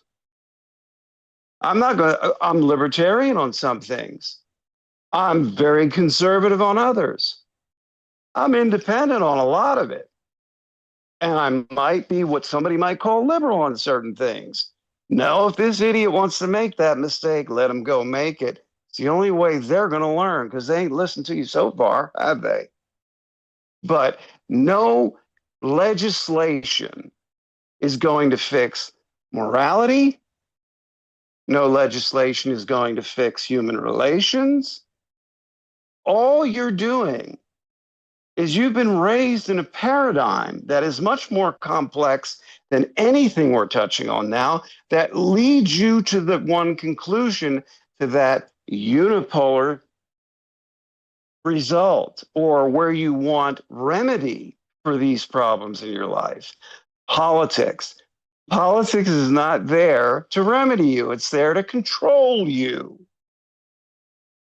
And the more you feed the beast, the more you get. You never get anything back from a voracious dog. They're going to eat it. They're going to vomit and eat their own vomit. Gee, I think that's even in the Bible. Where do you think the term "eat shit" came from? You ever see a dog eat his own shit? There you go. Yeah. Now, people might try to justify that. Well, their intestines eat this. No. Yeah. Not too many biological organisms benefit from eating their own waste. Okay? Both wings belong to the same bird. The same rotting, festering, pustulous, cheese-smelling chicken. This is because we feed that animal, and it can't even walk anymore, let alone attempt to fly. So I would say again, the problems exist in each and every one of us. How well do you have your life in order? How well have you learned to play the games of deception called money and finance, law? Because those are your two major controlling mechanisms. And then the other one, navigating the spiritual, but try doing it without religion. That's a good start, maybe. What I'm saying is humanity has to retool in every respect, or it's just going to be the same broken record every 20 years. Every 20 years. There's going to be a new, every 4 years, traditionally, until he was in office. And I still want to know the complexity of what is globally that's behind this, that's positive, because no one's been able to break that down, and no one in any intel agency knows. They think they know. No, they know their, again, compartment. I don't care if you're Radcliffe, you know your compartment.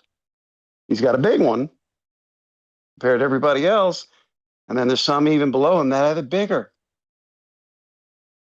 But they don't tell him that, okay? It's just reality, again. I'm not trying to burst bubbles or cause trouble here. I'm trying to get people to look at things from a bigger lens, not the 30,000-foot view. Try a view from the next planet. See what makes sense to you then. Try whizzing around the planet at 35,000 miles, seeing what you see. And that's figuratively, not literally, of course. But we are always taught to go through a unipolar hallway to get to a multipolar set of doors, whether it's 2, 3, 4, 5, etc. And we've allowed them, those who benefit from this game of human capital management and temporal herding of populations.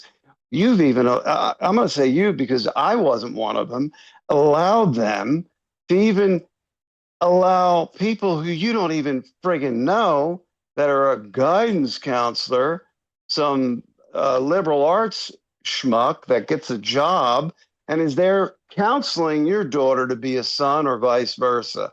How many cases did we hear about that? Again, very deflecting, very engaging, and very diversive, but not so much, not as diversive as you believe, because the job of the MSM is then to take what you're responding to, 99% of you,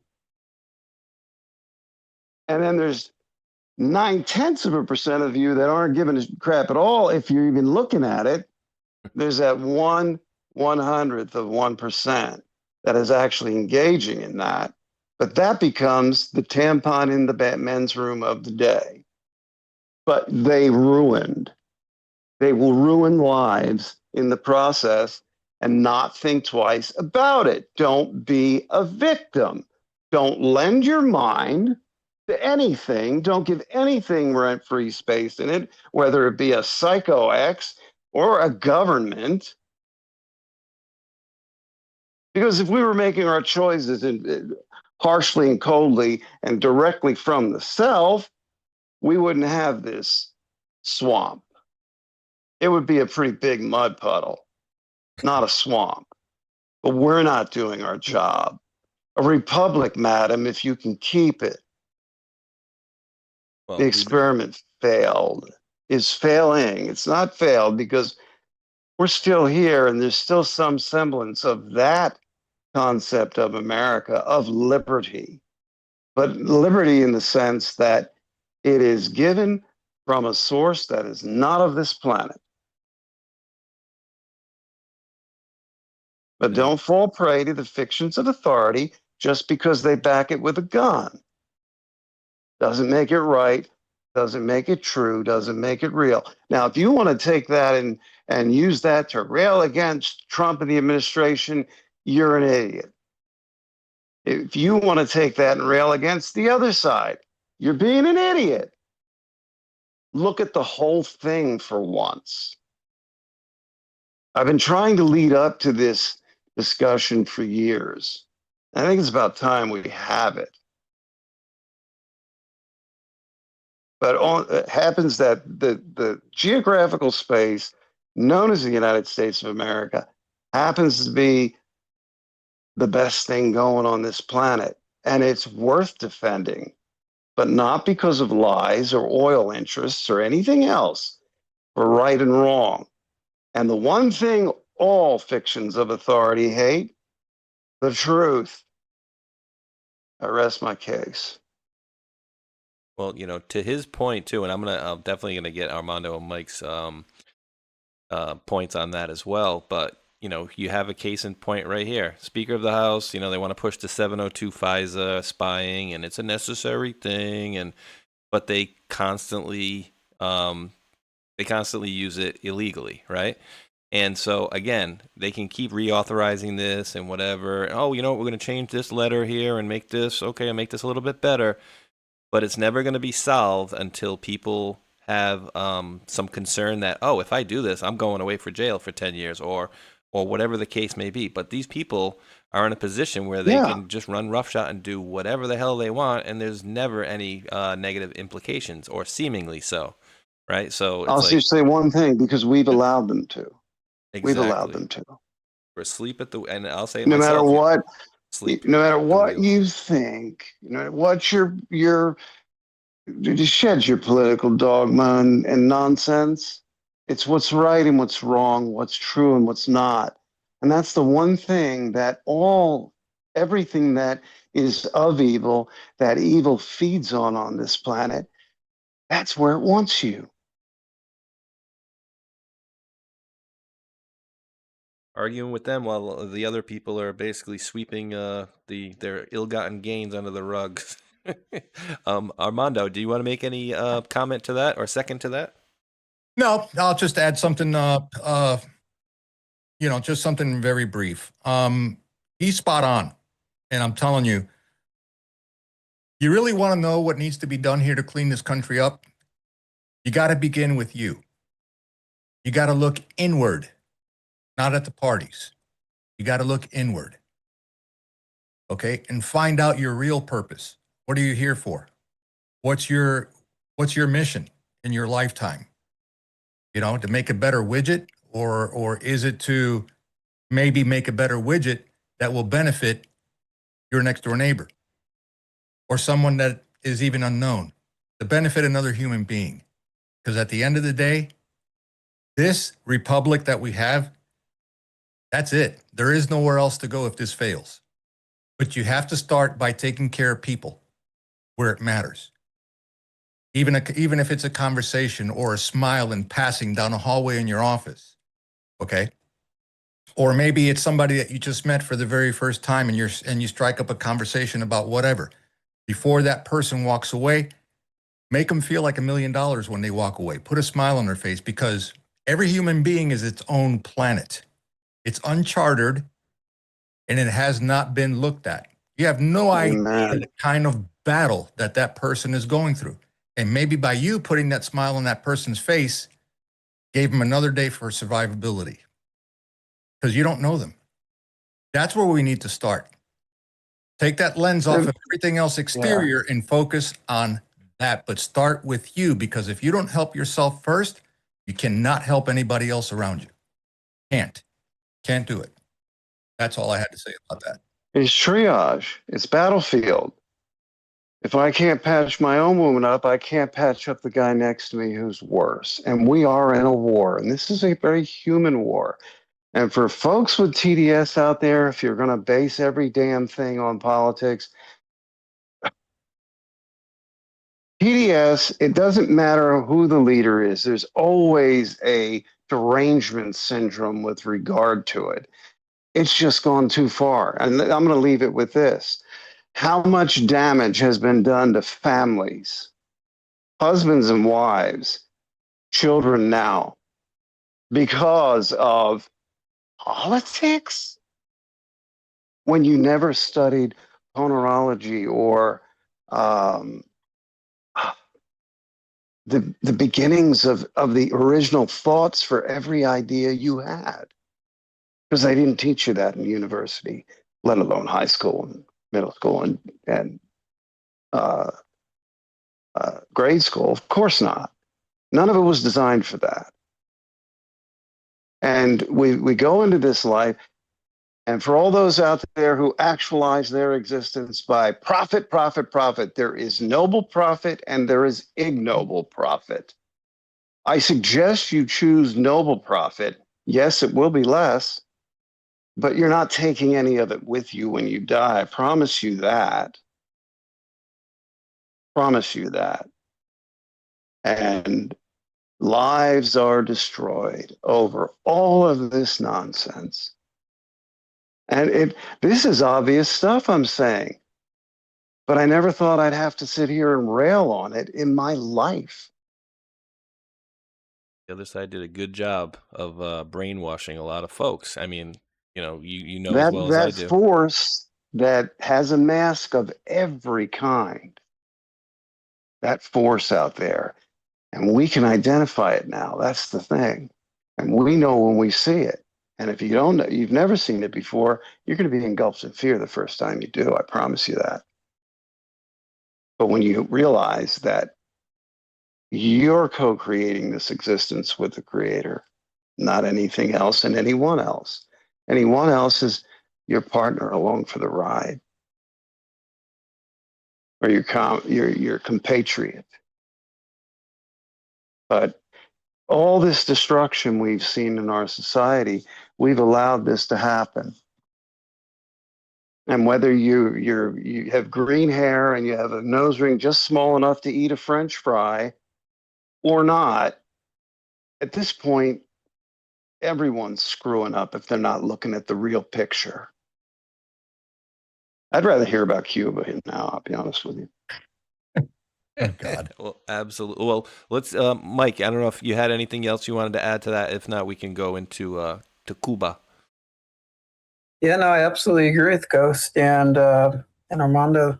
It's at the beginning of your day, you have a loved one that before you walk out the door for work, you say I love you, and you need anything before I go, and when you get to work, say hi to your people, thank you, or whatever it may be. It's always the simplest things that mean the most to others and others that are in need. You may not know but someone who's in a dire need of something and just doesn't have the willingness to speak out. But when you speak to that person, it gives them that hope that just by you saying hello and greeting them gives them that little glimmer of hope that they're going to be okay. Yeah, a lot, like to Ghost's point too, a lot of people don't know what anybody's going through. And I've always been like that. I've always just been like, hey, how you doing and whatnot, to the point where my son thought I was like being weird or something. And we had to talk with the grandparents. He's like, well, whenever we go to the store, Dad's always talking to people. And they're like, yeah. And he's like, isn't that weird? And I'm like, dude, it's called being friendly. Like, just, hey, how you doing? And so he was, as a little kid, he would always be like, why are you always talking to people? And I'm like, just being friendly, saying hi, kind of pushing the day along, just it's easier for me to be friendly and nice than to walk around with an attitude. And that's just always my attitude, is always seeming to be upbeat and happy, unless of course something bad is going on. But that's how I try to live my life. Try to be nice to everybody. Don't start fights. Finish them if they have to, but never start them. Because then you look like a jerk if you try to beat somebody up. It's even worse when you try to beat somebody up and then you get your butt kicked. That's what I told my son. Don't be that guy. But Mr. Armando, Yes. Your region that you have vast knowledge in Cuba, what's going down? What's going on that we can be aware of, or is it going to be the 51st state, or is one of the Canadian provinces going to get in there first, or never happen? Well, to answer that right off the bat, is it going to be the 51st state? I hope so. And if it doesn't, it can be the 52nd, 53rd, 54th, 55th. It doesn't matter what number you attach to it, as long as you have statehood. Because that's what the people overwhelmingly want on the island, and that's what they overwhelmingly want in the rest of the world. And here's the reason why. And I'm going to try to pack this in as much as I can. But feel free to ask any questions, and I'll be happy to answer if I can. I got one before you get rocking and rolling, and maybe you're going to go to this or not. And so I'm not going to derail you, but I've been telling folks in my chat that they need to watch a video called, and it's not even about this, Who is Satoshi Nakamoto? Some guy, Jack Krause. But he starts talking about all these different things. And the only thing I'm going to add to your story, and maybe you'll touch on it or not, I don't know, is that essentially he talks about all these mobsters that were into Cuba, I think in the 50s, maybe 40s, 50s, and then $3 million with, it was either Bugsy Siegel or the other guy. So I'm just putting that out there. People need to watch that video because it very much parallels a lot of the things that I'm seeing today. It's like almost like the old bankers. Oh my God. What? Ladies and gentlemen, I'm going to give you a peek into the future. Nice. Synchronicity. As you said the word Bugsy Siegel, I just hit send to a guy who's his son, who spent 34 years in the agency. Who's his son? How the hell? Yeah. Bugsy Siegel's son. What? I just hit send. As soon as I hit send, you said the name Bugsy Siegel. How many kids do you think he's got out there? Wow. One? Okay. I'm giving you a little taste of what we can get into if you want to, but that's how it happens. That's the better nature of reality unfolding behind us in real time on my life and the life of my family. Okay? Don't ever say that unless it's true. That's crazy timing, huh? Yeah. God timing. Wow. Wow. So yeah, it was needed. Sorry, Armando, but go ahead. That was apparently worth it. No. And I absolutely understood everything he just said. Believe me. So yeah, how far back does it go? It goes all the way back to the days of Jose Marti. Jose Marti was the George Washington of Cuba. Okay, I'll leave it at that. And you can fast forward from there where things started going awry. Why? Well, the systems that started coming into play back then were the same systems that have evolved into a socialist, not really communist as of yet, but a socialist type of mentality. Then you had the Constitution of 1917, which had a very, let's see, women couldn't vote back then under that Constitution, only men could. It was kind of like rough, but it was doable. People got through. Then you had the one of 1947, which was probably the best. And this was told to me by a very fluent lawyer that I happened to work with long ago. And he said that Constitution, and not to seem harsh, he said it was actually maybe 2 to 3% better than the US Constitution for a lot of reasons.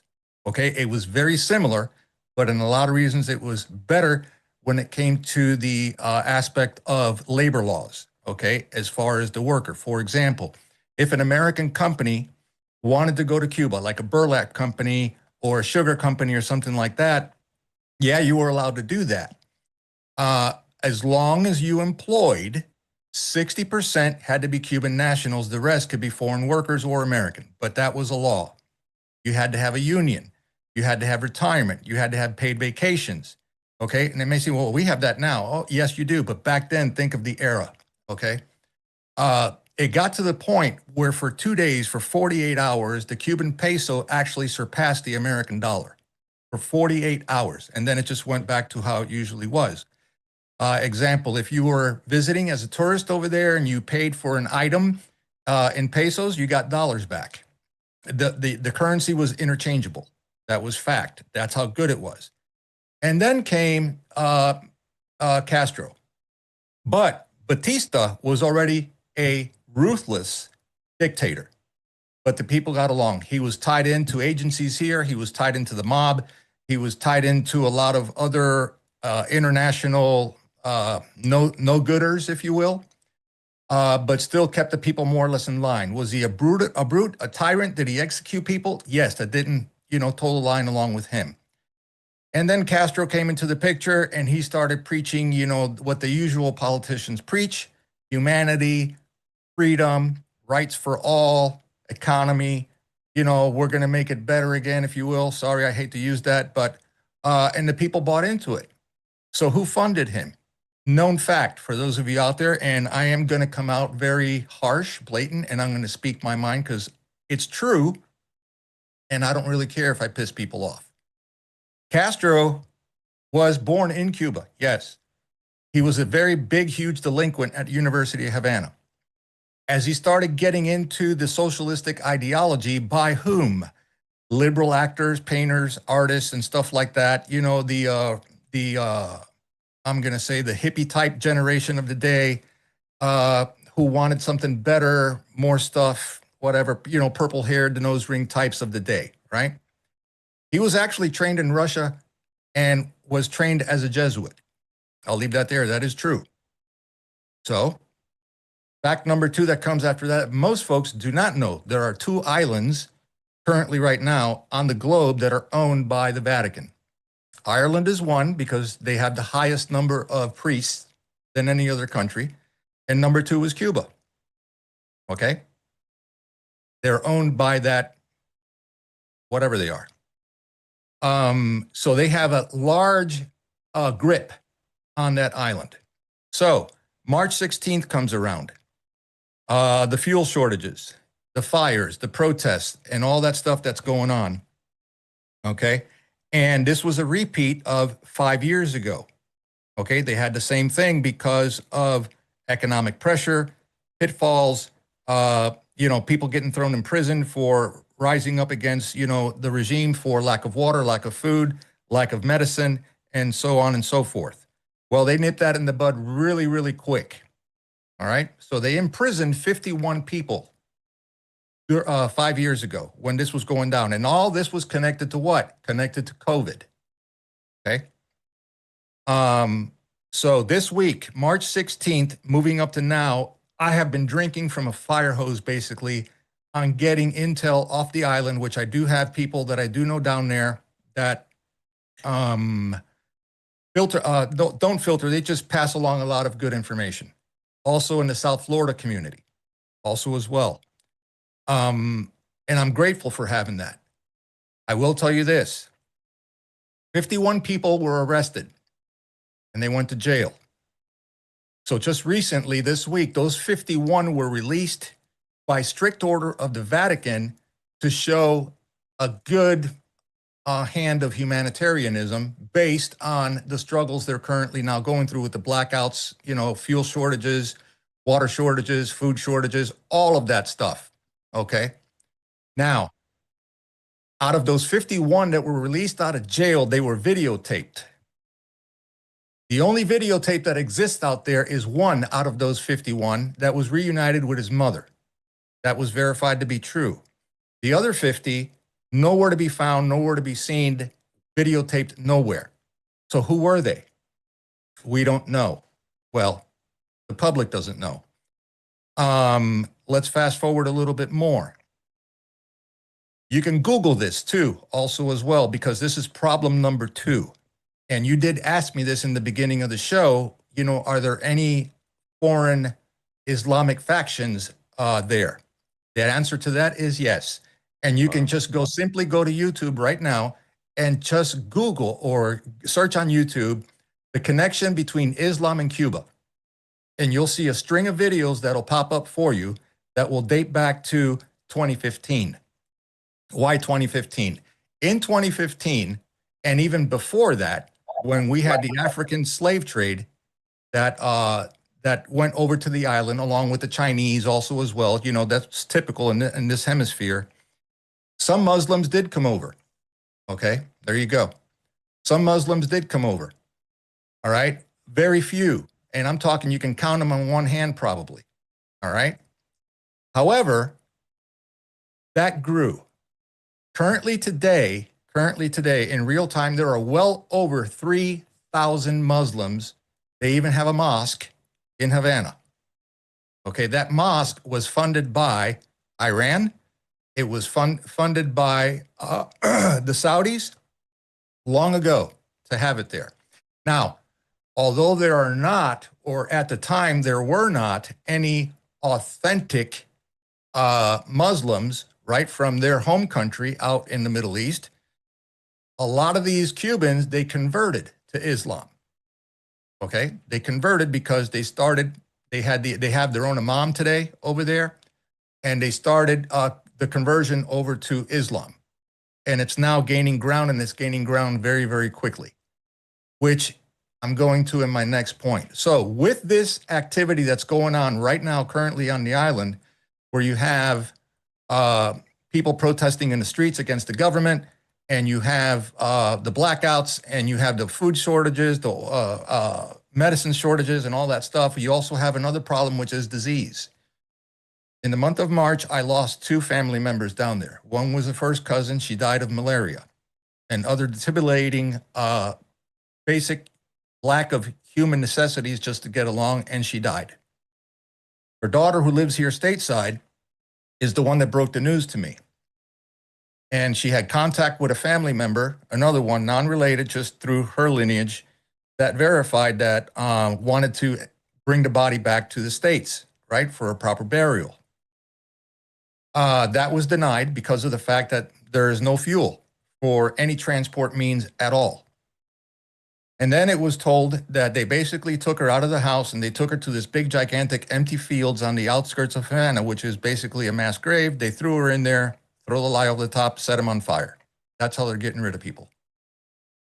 Then the other one was an uncle of mine, the last uncle that I had, who left the countryside, the western side of the island, and left to Havana because he just needed to for whatever reason. Was sitting out on the sidewalk, just in his shorts, you know, nothing else. And he saw a few of the olive drab military types that were walking down the street, and he just out of nowhere started complaining, "Hey, when are the water trucks coming? I haven't washed my backside in over a week. when are the water trucks coming? Because we have no water. We have, nothing, and you guys get it all. You're nice and fat, you shower every day, you eat well. What about the people? And they took anger to this and they said, listen, you need to stop that hollering and that talk out here in public because that's not permitted. And the water trucks cannot come here yet because there is a fuel shortage caused by the United States of America and Donald Trump, basically, which they call the Yankee imperialist up north is the proper terminology that they use. And he lost his mind. He got completely irate about it. My man is 78 years old, or was. Well, they took him away. They arrested him, and they took him away. I found out later that during the riots, when they started breaking out and they were setting fires to everywhere on the island, a friend of his from Havana went over there with some bananas to exchange with the guard that he happened to know standing at the gate. And he said, hey, I need to know about so-and-so. And he said, let me go check on him. He went in, came back about 20 minutes later, and he said, look, because of the riots that we had, he perished in the fire. Right? Left him his bananas and went away. So anyway, so where am I going with this? Now you have a situation where currently, and I'm going to read a couple of tidbits here that I got. Now you have a situation where Mr. Diaz-Canel, which is the president, breaks the news on February 5th. Timelines here are important. On February 5th, that he is opening up negotiations with the United States of America to see if they can come to some sort of an agreement to open up Cuba for the exile community or others internationally to come and invest in Cuba and start putting up businesses and whatnot. All right? That was basically the crux of it, right? Well, then they fast forward a little bit more, and then they say that we are going to, put up a president that's going to be under complete sovereignty to head the country with the doors open like Obama did, back in the day where he went to the baseball games and he opened up travel to and from and people went crazy, taking goods and supplies down there back and forth and whatnot, and everything was fine. This was pre-COVID. We all remember that because we all saw it on TV, right? Mucking it up with Raul Castro at the time and Diaz-Canel and all of their entire regiment. Where am I going with this? Very simple. There is no way in the world that the people down there on the island or the ones exiled here are going to agree to those terms. Why? They do not want a repeat of the last 67 years. They don't want that because they have no trust. And then on top of that, they don't want the current regime to stay on the island under complete and total immunity, okay? Still there. Their presence alone is unacceptable. Because why? They don't want a repeat of history. They don't want to go back to that again, if indeed it does get better, all right? So, turns out that was released, timestamped on February 5th. This was released to the media on March 15th of that speech that happened. Why the big gap of time? Should have been covered in real time, but it wasn't. It waited all that time. Why is that important? Because it turns out that Senator Jimenez, who is a Cuban immigrant who is now currently serving, came on Fox News with Martha McCallum. And Martha said, hey, Diaz-Canel says that we're opening up discussions with Cuba and Marco Rubio is in direct communication with Raul Castro and is in direct communication with their stand-in, which is not Fidelito, okay? It's one gentleman that they call El Cangrejo, which means the crab. Okay, that's his nickname. The crab. The crab. Yeah, they all have nicknames, right? So Jimenez basically interrupted Martha and said, no. And you can look this up. It's out there. Let's get it straight, okay? Marco Rubio has had 0 conversations with the Cuban regime. None. And especially not with El Cangrejo. Not him either. There are no talks. There are no negotiations going on. That is not true. So that debunked that. All right. So moving on from there, this week also, well, I should say the week of the 15th, basically, I get a tip that certain agency types took out on the 17th, took out Mr. Diaz-Canel. Confirmed and verified. So he is no longer with us. Okay? The videos that you are now seeing out there of him holding public events, and I'm going to segue into Code Pink here, of him going out there and doing news clips or broadcasts or whatever, or videos of conferencing with whomever and stuff like that, are all deep fake AI videos. I had one of my cyber guys at work basically look into that video, okay, on a certain server that cyber people use that can basically run all type of algorithms and look at code and stuff like that. No, fake video. And the one thing that stuck out is all of the recent videos that just came out right now show that man wearing exactly the same outfit. Dead giveaway. Those guys got more money than I don't know what. They always change clothes. They never wear the same outfits at all. So that was an indicator. Okay. And again, no talks, zero talks. And I'll tell you something else. It gets even hairier. So after that, it is announced that certain communist factions here in America, leftists, in other words, one of them, the main one being Code Pink, decides to do a airline flight to go to Cuba to go and protest against Trump, anti-America speeches. They decide that they want to go ahead and talk positively against the Cuban government. And just to show a hand of humanitarianism, they took supplies. They took supplies down there. They took some medical, basic hygiene, some food, whatever, down there to give and hand out to the people. That was also bullshit. They did take the supplies, but that never made it into the hands of the Cuban people. It went straight to the regime. So the regime, in turn, what do? They throw a party at the most elusive, exclusive hotel in Havana. That was the only building that had light, air conditioning, and everything said to have, while the rest of the island was in a total blackout. Then they decide to do another fake video that was put out there. They decide to show Diaz-Canel, let's just say it in their version of our House of Representatives, with his entire entourage there, comes out on stage. They're all waving fists in the air. He's talking, blah, blah, blah, blah. And they spun it as all of Code Pink and the other anti-American factions that traveled from here over there were in the audience. That was also bullshit. Okay, everybody that was in the audience was all part of the regime. All of them, I know faces. So that was another lie, more propaganda. Okay, that did not happen at all. Case in point, now we have a situation, there they are, I'm looking at it on screen. Okay, case in point.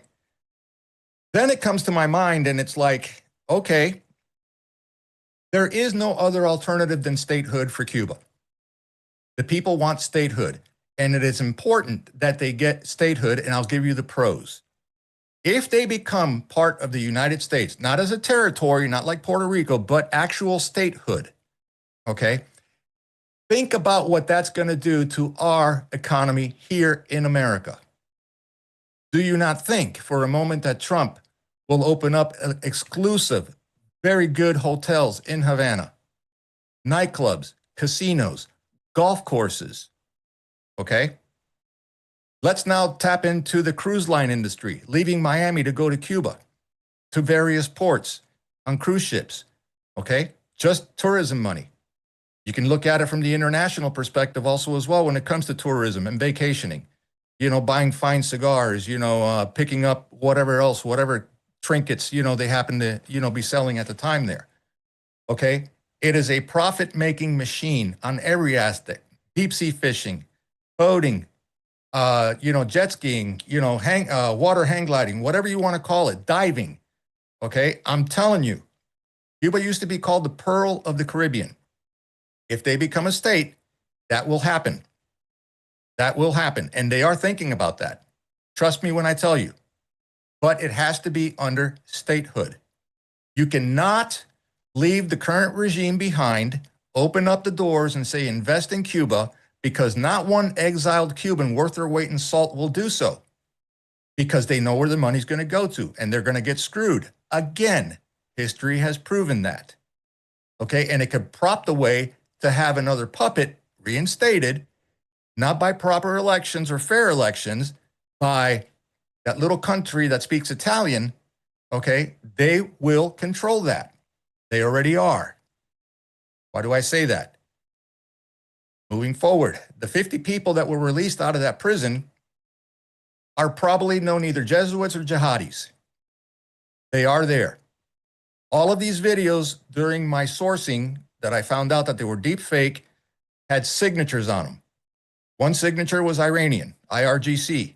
The other signature that was on there, boy,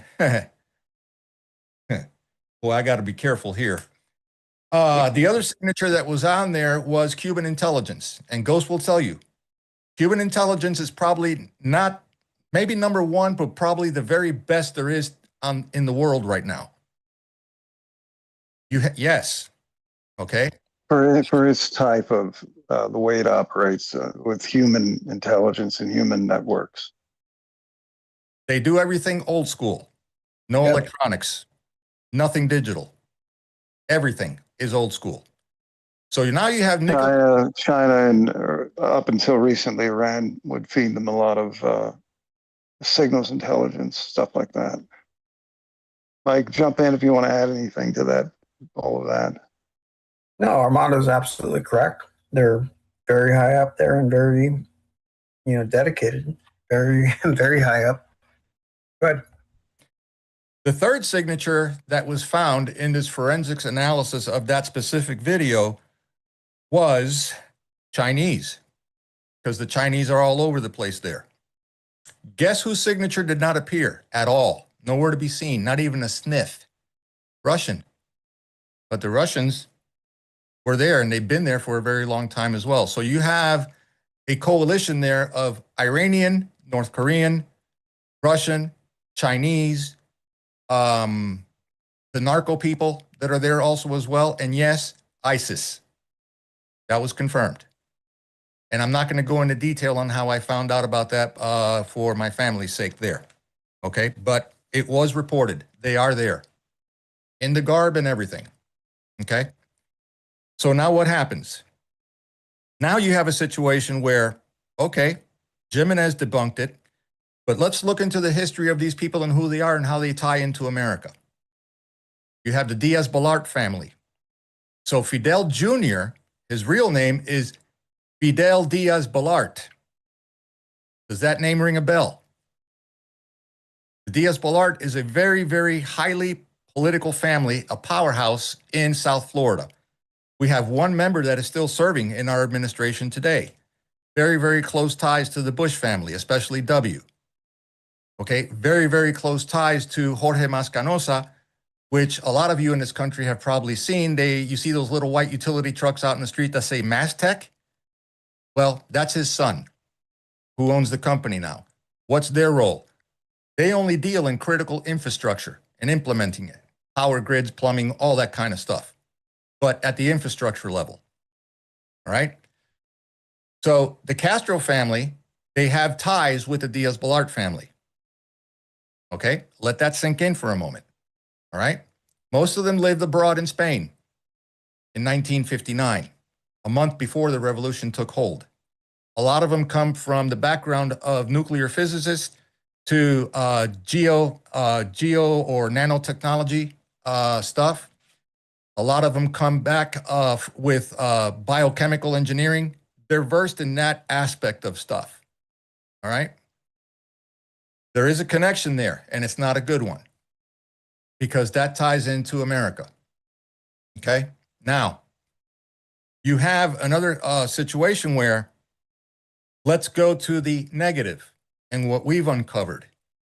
If Cuba does not get statehood at all, if Cuba does not get statehood at all, they leave the current regime under immunity, in power on the island, and they open up the doors to let investors come in from the United States or from around the world and set up shop, the very first ones that Trump actually tapped on in a couple of press briefings ago is a family whose last name is Franjul. Those were the sugar kings of back in the day, multi-trillionaire family. They will go down there and set up shop. Trump already said it. He's had very close negotiations with the Franjuls. Mastech will go down there to set up with infrastructure, because you need to understand, Cuba needs a complete new ecosystem. Completely. Everything from a toothpick to a satellite dish and everything in between. It's needed because the clock stopped ticking there basically in 1958. Has not progressed one iota. Then you want to look at your construction people. All right, already tapped in. Roenka is another one. They'll be down there. So then if you let these people in, and let's touch a little bit on the, the entertainment industry. Okay, your Fajardos and your Estefans, who are known socialists, by the way, because they loved Obama and hate Trump with a passion. They'll go down there and set up shop. So what did you just do? You just set up Mafia 2.0 back on the island again to run everything. Let's not even get into politics yet, okay? To run everything with a leftover regime puppet in place in power, okay? You think the Cuban people want that after 67 years of this? They do not. They do not. It's statehood or nothing. How is that going to affect America? Going back to Code Pink.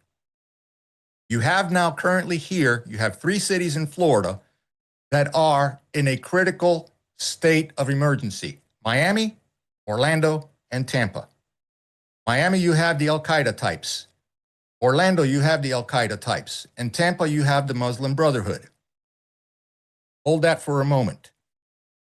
You have protests going on in Miami, Tampa, okay? Tampa, Orlando, New Jersey, Union City, New Jersey, which is a heavy Cuban populated city, and Houston, Texas, and somewheres in California. These are positive Trump, positive freedom for Cuba people, waving their flags, you know, saying this and that. Hey, hey, hey, they're out there peacefully doing this. That's great.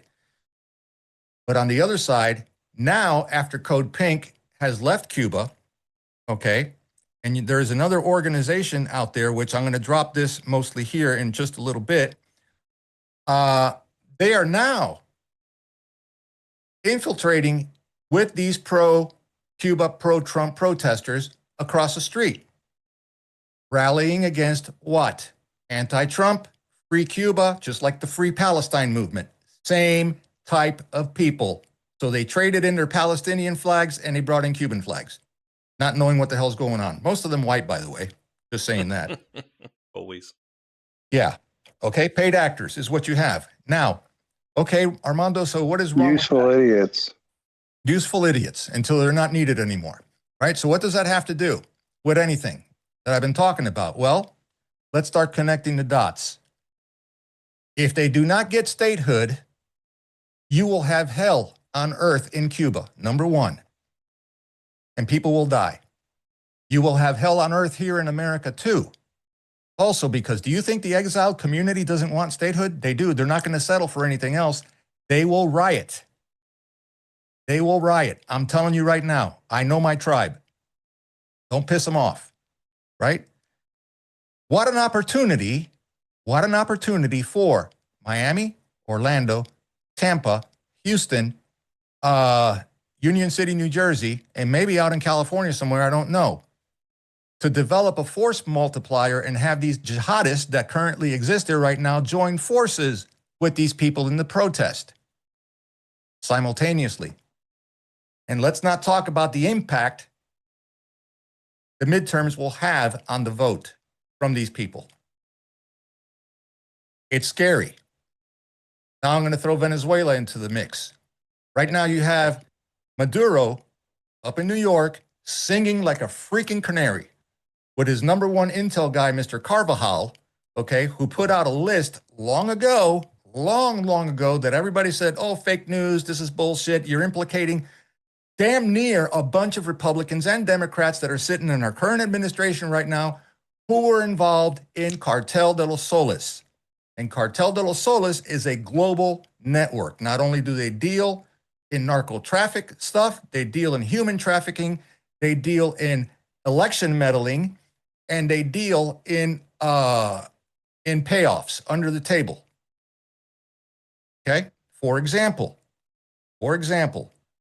during Biden's last term, Maduro's 2 nephews were caught in Haiti with 800 kilos of cocaine by DEA. Okay? They got arrested. They went to jail. That's a lot. Yeah. These are Maduro's nephews, right?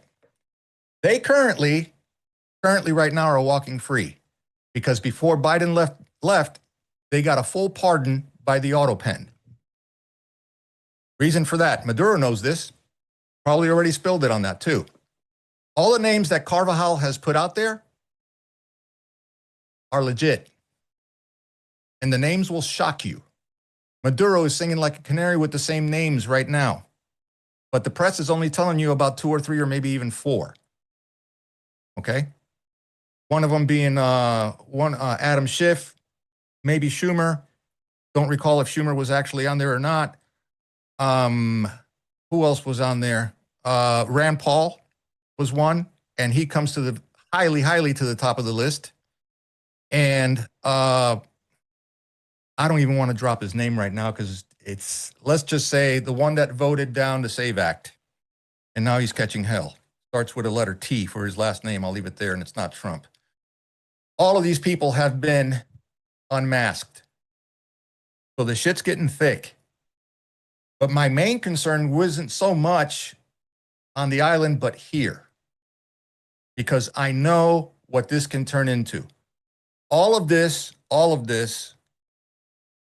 was gathered, it was written up properly, and we're currently still waiting on an answer. Have not gotten it yet. Now, I'm going to go to some developments, and this is as of 6 hours old right now. From reliable sources, it says here, breaking, 14 more members of the Cuba convoy have been detained. Even before his own detention, Zach Metzger, known only online as Lavish Mac, acknowledged that this was a very real possibility. Most far left activists who travel to Cuba are prepared ahead of time to exactly this scenario, including what to say if questioned or detained. 14 of them were detained on their return from Cuba at Miami International Airport. They've been detained, okay, on top of the other ones that they have detained. So start thinking about that a little bit. Let me look for the other one that is here. Hey, Armando, just take your time in looking for that. I'm just trying to message Ghost. I didn't even know what time it was. I'm not stopping the show or anything, but just keep doing your thing. I'm going to be listening in on the Zoom, and I'm just going to pick up my son from work. It'll take me round trip 5-6 minutes, so just continue on, do your thing, and I'll be right back. Copy that. All right. So another source reports to me, this is current, this is 7 hours old, fines and threats against young people for refusing military service in Cuba. So right now, what do they have? They have a draft situation with the young people over there because of the Yankee imperialists up north that are about to attack them any minute now, right? So reports continue to arrive from the island about the pressure and reprisals against young Cubans who refuse to join the mandatory military service. For those of you that don't know, Cuba or the regime has a law that at age 16, male or female, you have to do a minimum of 3 years in active duty military service. So, according to the information received, regime authorities are summoning young people for recruitment purposes, and if they do not show up, they impose fines of up to 7,000 pesos, a completely disappropriate amount for families already living amid a deep economic crisis. But the situation doesn't end there. Young people are also being warned that if they do not appear on the indicated date, in some cases this very Friday, okay, this very Friday, they will be, where did I leave off? Sorry about that, folks. If they don't appear on the indicated date, which there's a clip here of the card, I don't believe it, but In some cases, this very Friday, as I said, they will be brought before courts and could face prison sentences. The fines must be paid within a mere 3-day period, regardless of the fact that many families lack the resources to do so. So the result, fear, indignation, and a growing sense of helplessness in the face of a system that punishes those who resist obeying.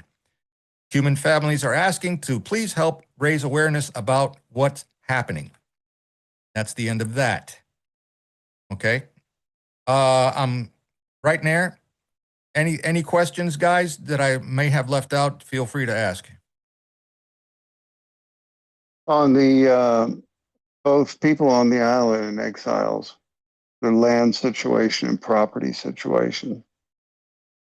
Okay, so when it comes to the land and property situation on the island as of right now, there is a vast majority of foreigners, not Americans, foreigners, basically from Spain, France, England, a lot of England, okay, and some Norwegian countries, even some Australians also as well, that went down there and they bought property that used to belong to the exiled Cubans. Okay, they just took it over, whether it be a home, a hotel, businesses, garages, whatever it is, whatever they can get their hands on. Okay. Under, I think it's, forgive my ignorance, I think it's, what's the something Benton law or something like that was passed? I forget. I'm not sure off the top of my head right now. Benton or something. Basically it's a quagmire, if you really want to even put it that way.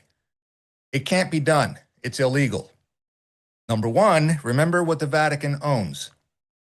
Number two, okay, if they get statehood, that basically gets rid of all foreign entities, all foreign law, all foreign administration, and everything falls under America. Meaning that the rightful owners or their lineage and bloodlines, okay, have claim to the original pieces of property, whether they exist or not, but the land does. And they will get it back. There's not a law in the land that will prevent you from doing that, but you have to achieve statehood. Okay, I, for one, have a nice plantation, or my family does, a nice plantation on the western side of the island. Okay, so if it ever does become a state, I would have a stake and claim. My family already knows this. They have all the paperwork. They know. Yeah, so it will be great. And then you can start that, whatever number you want to give that state, 51, 52, 53, because of course Canada's provinces are all in play now. So also as well, it doesn't matter what number they give it. The thing is, there will be a lot of investment needed down there. Now, whether these companies that I mentioned earlier do in fact go over there, all of them, and they set up shop, that's fine. I don't have a problem with that. Let them do what they need to do, okay? But the thing is, they are now under American jurisdiction, not a foreign entity. That's a big difference, because now you have, accountability, right? The other thing is, down there, statehood needs to happen. It needs to happen, or it's not going to be good. Not good for the island, not good for here, which is my fear, is here. Okay? No more violence, no more death. But I'm telling you, it's going to ramp up. It's going to turn into a shitstorm. We hope it does not. This is why the midterms are crucially important. You have to get off your butt and you have to go out there and you have to vote. You have to, just like we did for this last election that we had. You have to vote. It does matter. Okay? Too big to rig. It cannot fail. This is where we're at, folks. We're in that window. As far as Cuba is concerned, they're in trouble. They're in big trouble. And then let's bring a little more spice and perspective to this. Back in 2015, for example, and this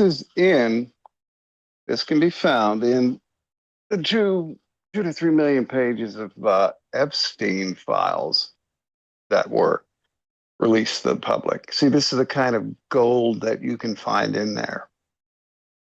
Someone that was acting as a middleman, surprise, surprise, in selling of land and properties and businesses, etc., a lot that are owned by exiles, lawfully owned by exiles.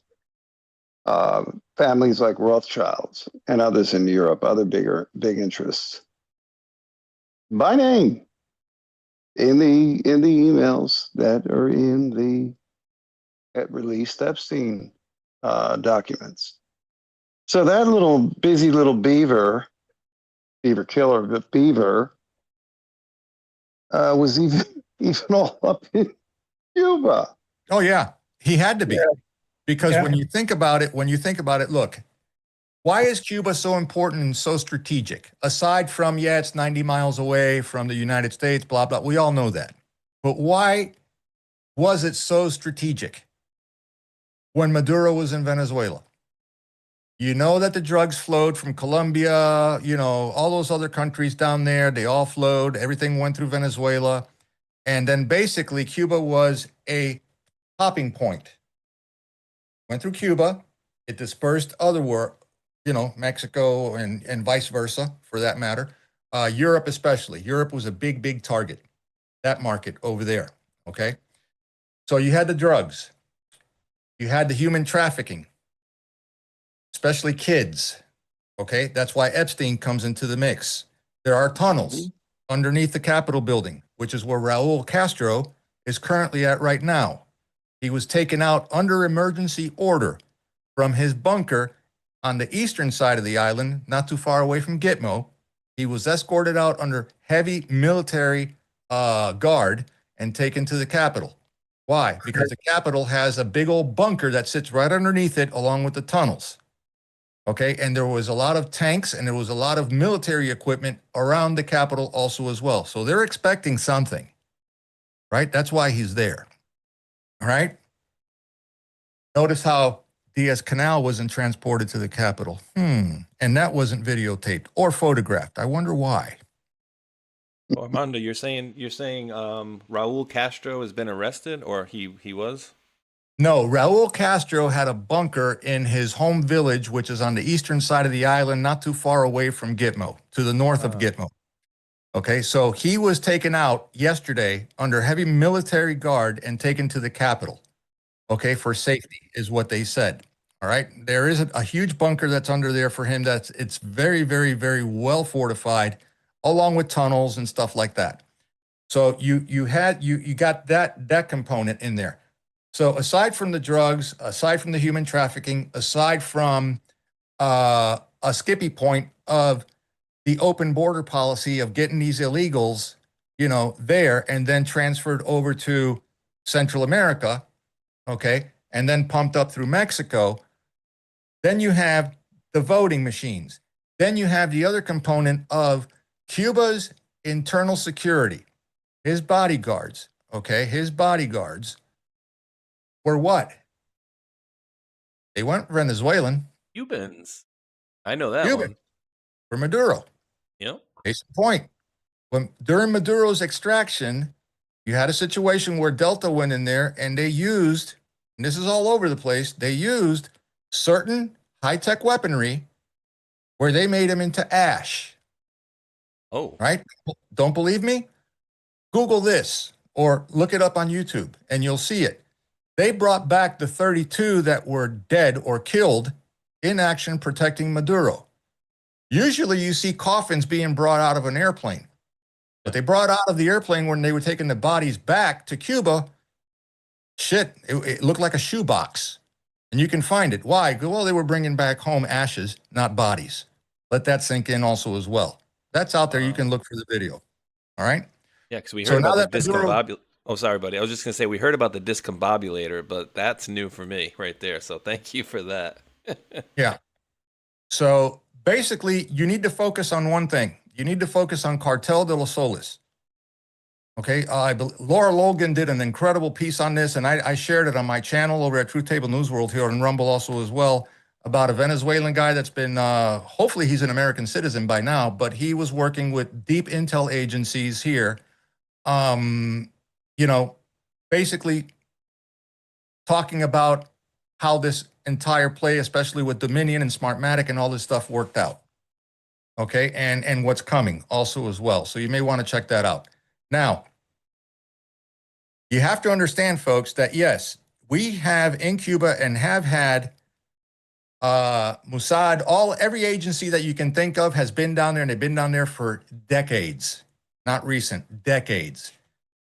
All right, so you have the jihadis down there, you have Russians down there, definitely the Chinese, definitely IRGC, and other Islamic regimes that are down there. Now, what are they doing there? Keeping house. Again, you're 90 miles away from the enemy. It was strategic because of that, and still is strategic because of that. Now, the top tier generals for the regime, according to sources of mine, were taken out of the country long ago.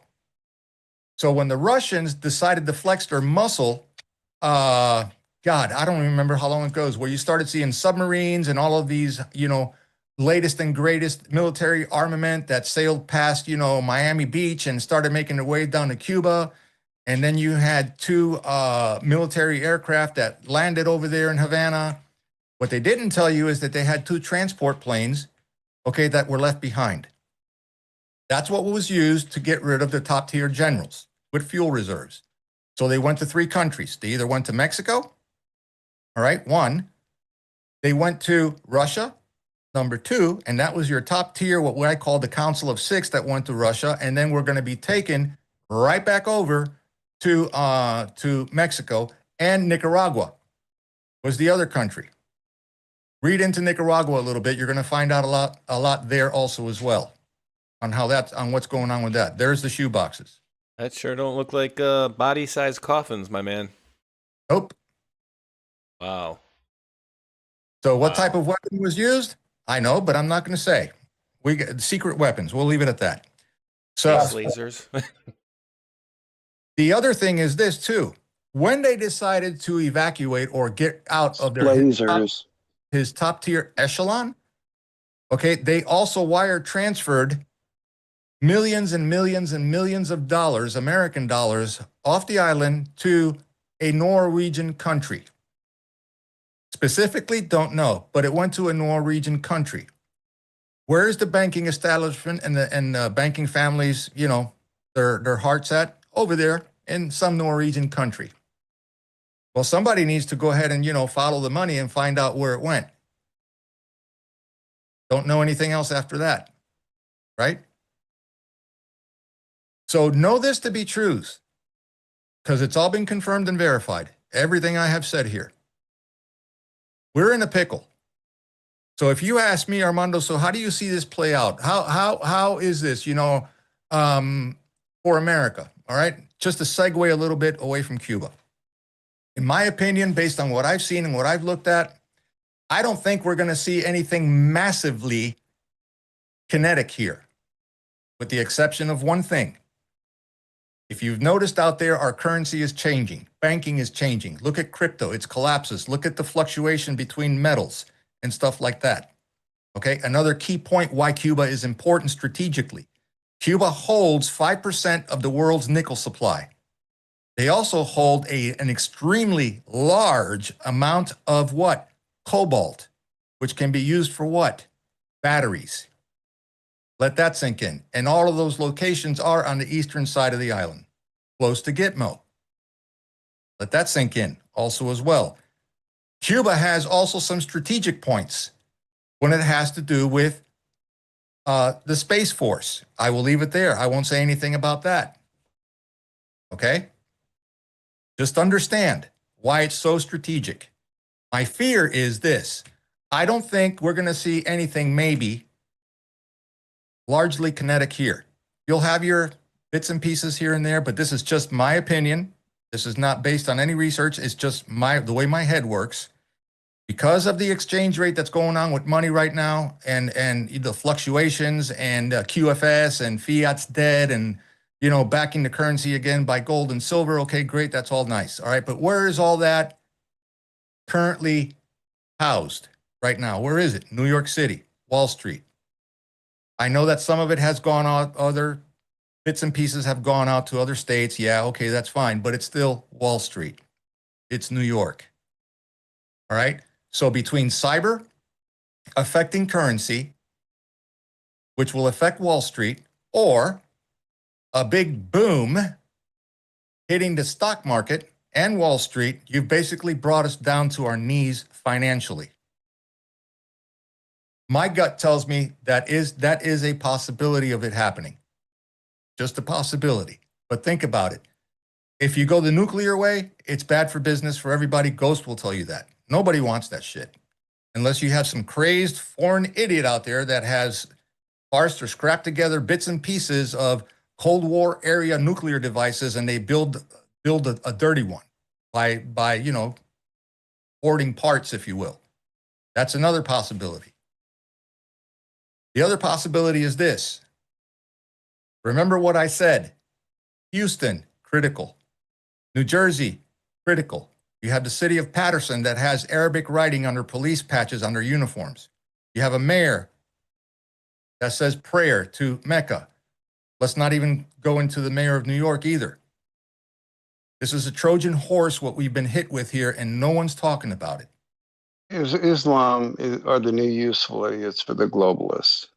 Correct. Like the communists were in 1917 Russian Revolution. Like so many have been, even a lot of the hippies in the 60s here, the families, the globalists.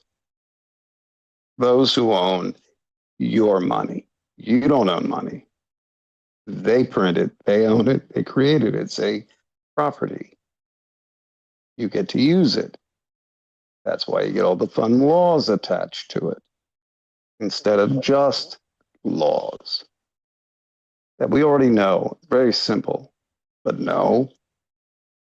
All the complexity of these systems are in place for your amusement so that you don't sit here and make sense of situations like Cuba, even to the degree that was just presented to you right now. Because a lot of these interests want to remain there to taunt the United States, to taunt this hemisphere. The rest of this hemisphere needs to come, and they know they need to come along with what's going on. So all of those who have derangement syndrome, whether it's Trump or whatever it may be, you need to take a step back, take a few deep breaths, and rethink what you're looking at. If you're doing it for a paycheck because you're in the entertainment business and you got a big mouth, but you don't have much brain cells behind that big mouth, well, you better rethink that also. Because all we're trying to give you is reality. Not some MSM cultured yogurt of the day. And you got to decide which flavor is best. This is what's really at play. Well, I'll finish off with this, okay? Basically, there's a third force multiplier here that no one's even paying attention to. The Muslims, which are now the useful idiots. Yeah, but it's not just the Muslims or the communists or the Cubans or anything like that. There's a third one here. Why is Houston so important to keep an eye on, as is California? All right? Have you heard any news lately on what's really, really going on in Mexico with the cartels? Have you heard anything about Scheinbaum? Is she still in hiding on some uber beautiful yacht somewhere? Naval crap. You're not thinking about the cartels that are already here. Every square mile of the country. Especially in Houston. Mm-hmm. Okay? Dallas, Austin, San Antonio. Think about this. Okay? They're already here. You add that third force multiplier into the Cuban issue with the commies. I'm sorry, man. That's a big force multiplier. Huge. Huge. And nobody's thinking about that. All your delivery trucks, your food trucks, laundry trucks, package delivery system trucks, all of that stuff. You can easily squeeze a destructive device into any one of those. I mean, hell, they're all brown people. Look at your Amazon drivers. Look at your freaking, UPS or freaking FedEx trucks. Look at all that. And again, I'm not being racist here, okay? I'm just saying this is reality. How do we respond to a simultaneous tap on the shoulder and it's go time? As it was put to me by a coworker of mine, when seconds matter, the police are minutes away. No one's coming to rescue you. You are 911. So you had better be prepared in your home. Food, long-term food, water, ammo, fire, medicines. Yeah. Especially first aid kits, batteries, everything, because the lights will go out, ladies and gentlemen. That's my gifted vision. The lights will go out. When? I don't have enough pixie dust to tell you that. So Armando, Go ahead. to piggyback on that, when I worked at Cal OES and emergency management, we would go through that for the state of California for training and everything. And if something massive of that were to happen, let's say in California, Oregon, or any other state, it would, and say the lights, everything just went out, right? You had P or tsunami, whatever happened, devastated everything. All the roadways, all the freeways are going to be jammed. Everything's going to be jammed. You're not going to be able to get fuel. Water is not going to be potable. It will at least take about 3 to 4.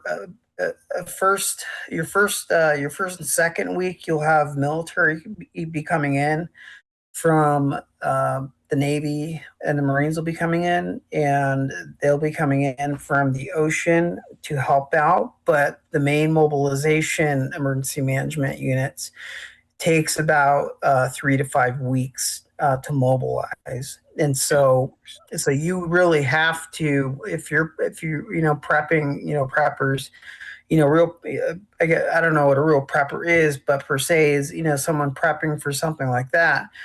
You're really looking at holding on to food, medicine, all, your powder, everything, for a good, 6 to 8 weeks, even if I would even say 2 months.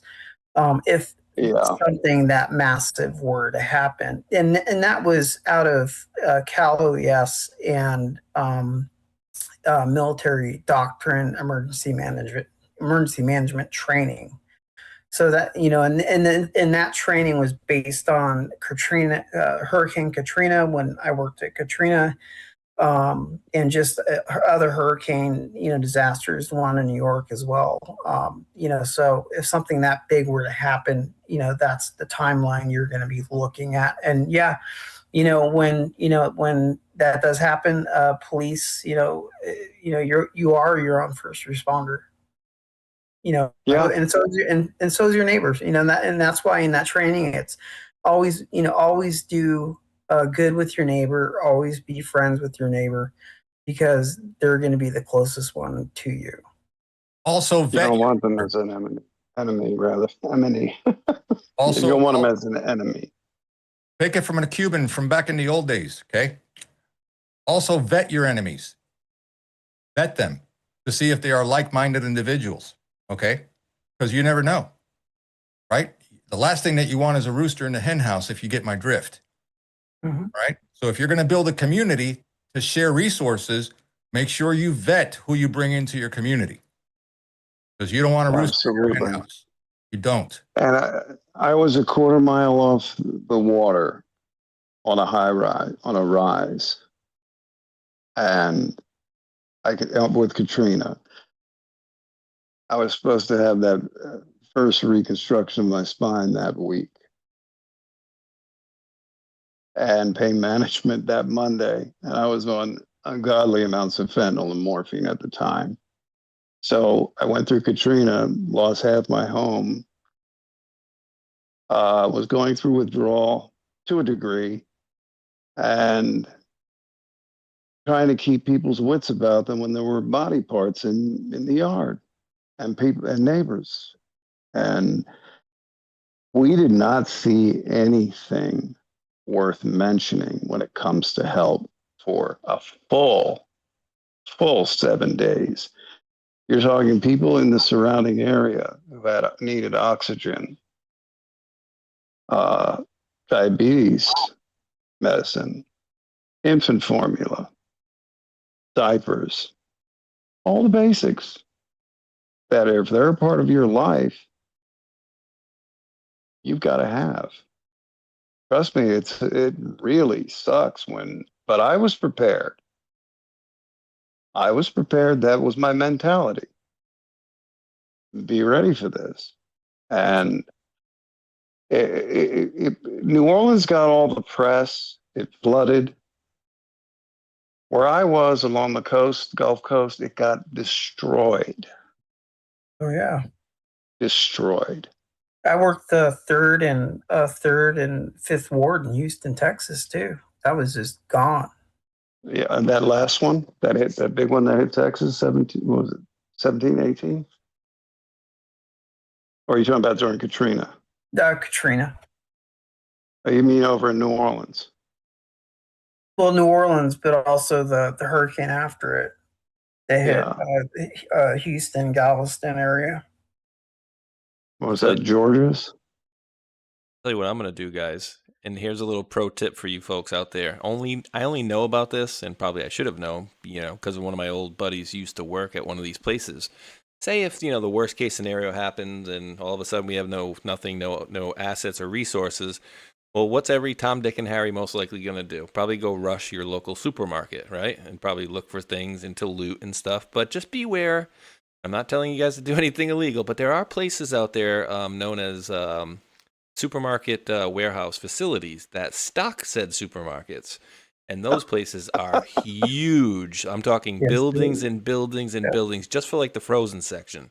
So like my buddy told me I'd have to drive in there in the forklift and 4 minutes to the back of that thing and then the cold thing or whatever. So there are other places, God forbid that's a necessity in the future. Just keep in mind that during Obama, the FDA acquired I don't know how many thousands of AR-15s. I wonder why the FDA would need those. Oh, and then millions of rounds several, wasn't it 2 billion rounds of 9mm alone? Something crazy, but anyway, that's my bit on Cuba, guys.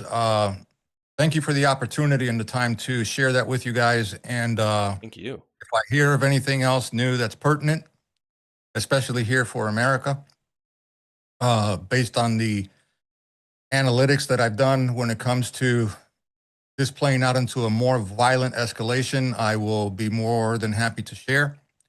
But just know, guys, it is vitally, vitally important that Cuba gets statehood, no matter what number they assign it. I don't care. Even if it's, State 101, we'll have to come up with a different flag, I guess. I don't know, or a bigger flag. I don't know. I have no idea. Heck yeah. I got something good to close it off with.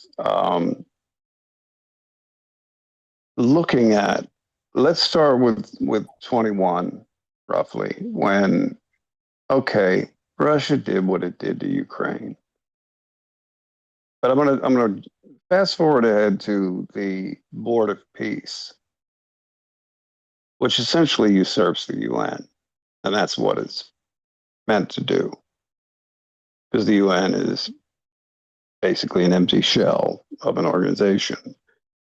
It's a way to route huge sums of money to control vast swaths of geography on the planet, so that certain ones do well and others do not so well. And that's a shuffling deck over decades, has been, and if not countered, will be. Ukraine.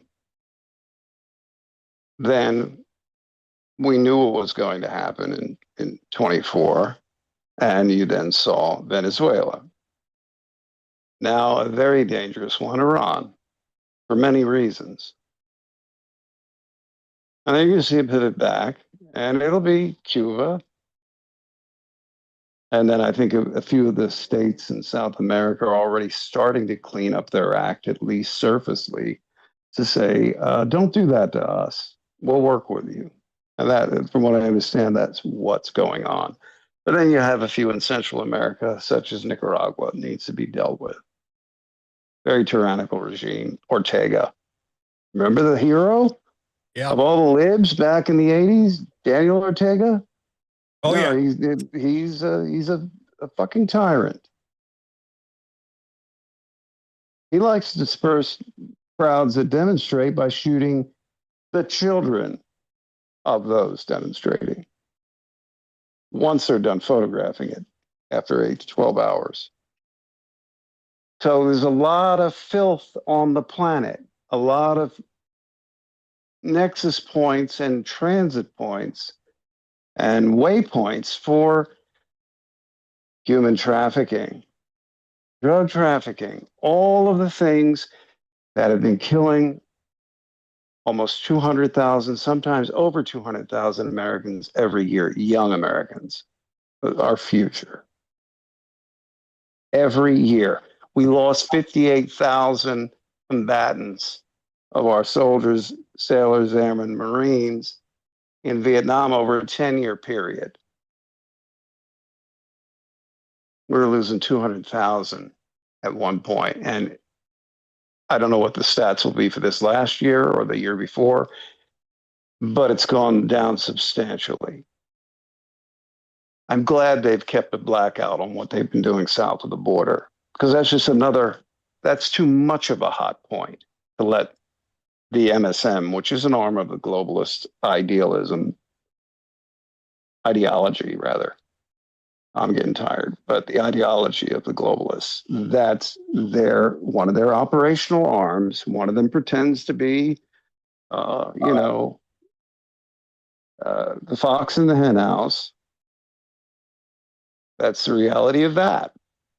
But I'm glad there's been a blackout on that. So all of that discontent can't be ginned up in this country that we're attacking Mexico. We're doing this, that, and the other to Mexico. Watch the film Sicario and Sicario 2.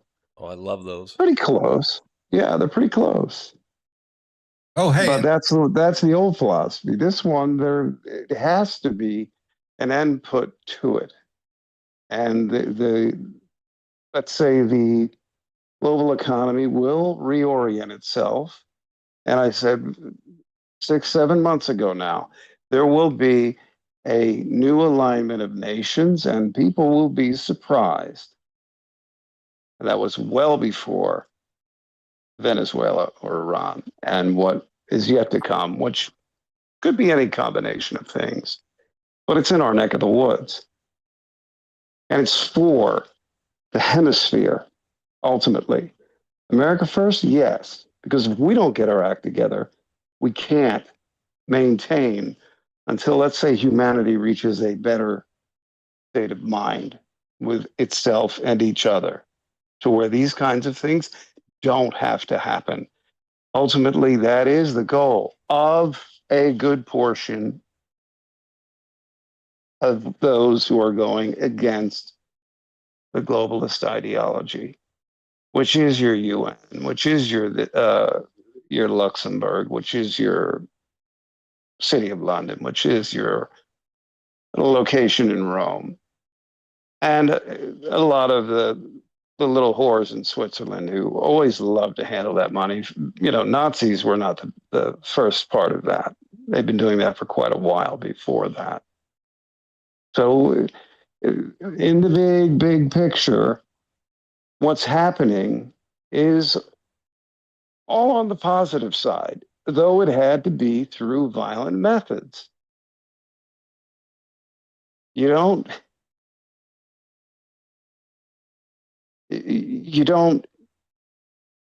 concede to the tyrannical mindset ever. You think there was only one Hitler? There's more Hitlers walking around on this planet right now than you can imagine. And no, the reason why they've put it out there and pumped it out there so all the morons could eat this up. Trump's Hitler. No, you were dumb enough to buy that. The Hitlers are the ones handling you that believe that. The Hitlers are the ones who support the queer Starmers of the world. But look what's happening in Germany and France right now. You have two women rising to the top, and they call them conservative. No, I call them realists who know what has to be done to clean their own homes so they can be effective for their people. And in doing so, the rest of the world. And in the end, Russia is not going to be the evil one on the other side of that. And I have a feeling China is going to grow up real fast because they're not stupid people. They always know what's good for them, ultimately, and that'll be play nice. So let's hope we don't we don't let lesser natured ones and their global games through some black swan event or some crazy false flag affect your thinking. Should that happen? Can it happen? 25 years ago, September, anything can happen. Anything at any time. Just note also as well, Ecuador and Costa Rica have kicked Cuban embassies out. They told them to pack it up and go home. Yep. Hell yeah. So we're making headway. More to come on that one too. And guys, in the chat as well, I know the mods have been dropping Armando's channel, so please run over there and give him a subscription, because as you guys could notice, yeah, dude, that your thing there on Cuba, I was like, I looked down, it was like 6:15, I looked at my phone, I was like 6:56. I was like, what? That went quick. So every time I'm listening to stuff, I wasn't it goes paying right attention quick. Either. It's interesting. No, I was enthralled in it very much so. But I do appreciate that, guys. Yeah, and so Mike, any other parting words you want to get out to the folks before we wrap this this show up? I just want to say thank you to everyone that's donating to my lovely wife. And it means the world to us through the Gofundme.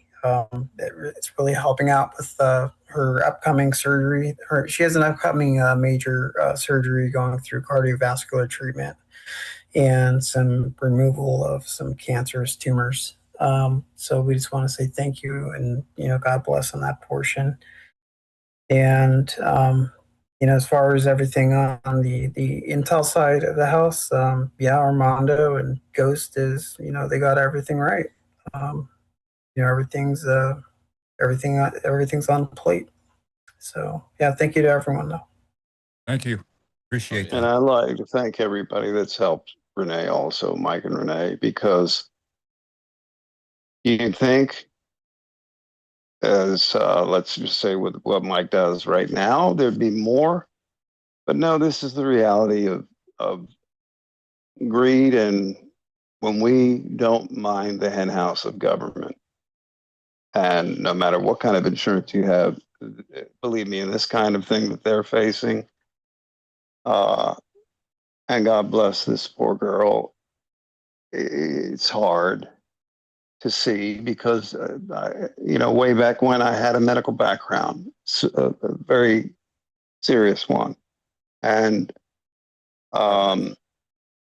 it's, all the insurance and all the other stuff in the world does not cover everything by far. And, if nobody gets rich doing this kind of work that he does.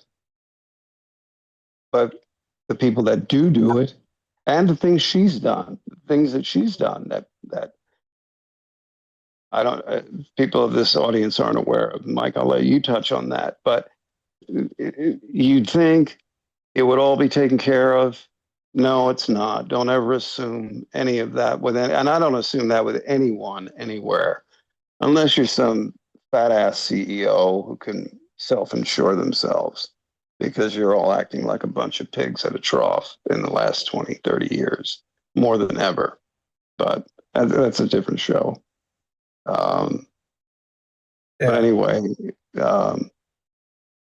you know, yeah, Mike, I think it's important you tell them the things that she has done as a civilian. Yeah, so so Renee, my wife, she's been a nurse for close to 15 years, and well, from the very beginning, she went through nursing school in Pasadena, California, became a nurse there, and graduated. Her dad and my dad actually both worked on the Los Angeles Sheriff's Department, so we kind of knew each other as kids at the sheriff's stations when they would bring the kids over, and so we've known each other for quite a while. And so Renee started nursing at Huntington Hospital in Pasadena, and then worked over at Cedars-Sinai in Los Angeles for a bit there as well. And then also when her father passed away of a glioblastoma in 2022, she went over to work at a hospice so she could be with her father more, because her father was dying of cancer. And I was there with her and her dad, and we were both taking her dad to the cancer treatments and all. And then then she got back on the wagon to start working at the hospitals again, and we decided to relocate to Northern California, over in Santa Rosa and Silicon Valley area. And so she got some travel nursing contracts over there. And that was about 2023, 24. And in 2021 is when she decided to work for the government as a Department of State registered nurse in the Civilian Corps. And she assisted me. We worked together during the withdrawal of Afghanistan in 2021. And so, Renee has done a lot, saved a lot. She was in charge of pediatrics in Afghan, and also any of inside of the ED rooms, the tents. And so my wife has a lot of training, a lot of specialized training. And what was really crappy about everything, that Ghost is talking about is, we've jumped through all the hoops through the insurance and everything. And we've done everything that we can. We've done everything that we can and that I still do for the country. And we're just, you got to wait. You got to wait. You got to wait. Oh, well, it's going to cost X amount of money. This surgery is going to cost $12,000. And this surgery that we're going through now is going to cost $12,000. And so we've already exhausted our savings account. We've exhausted all of our 401ks. We've exhausted everything, and even into credit cards. And and it's just I'm just trying to make my wife survive another day. To get her heart medication.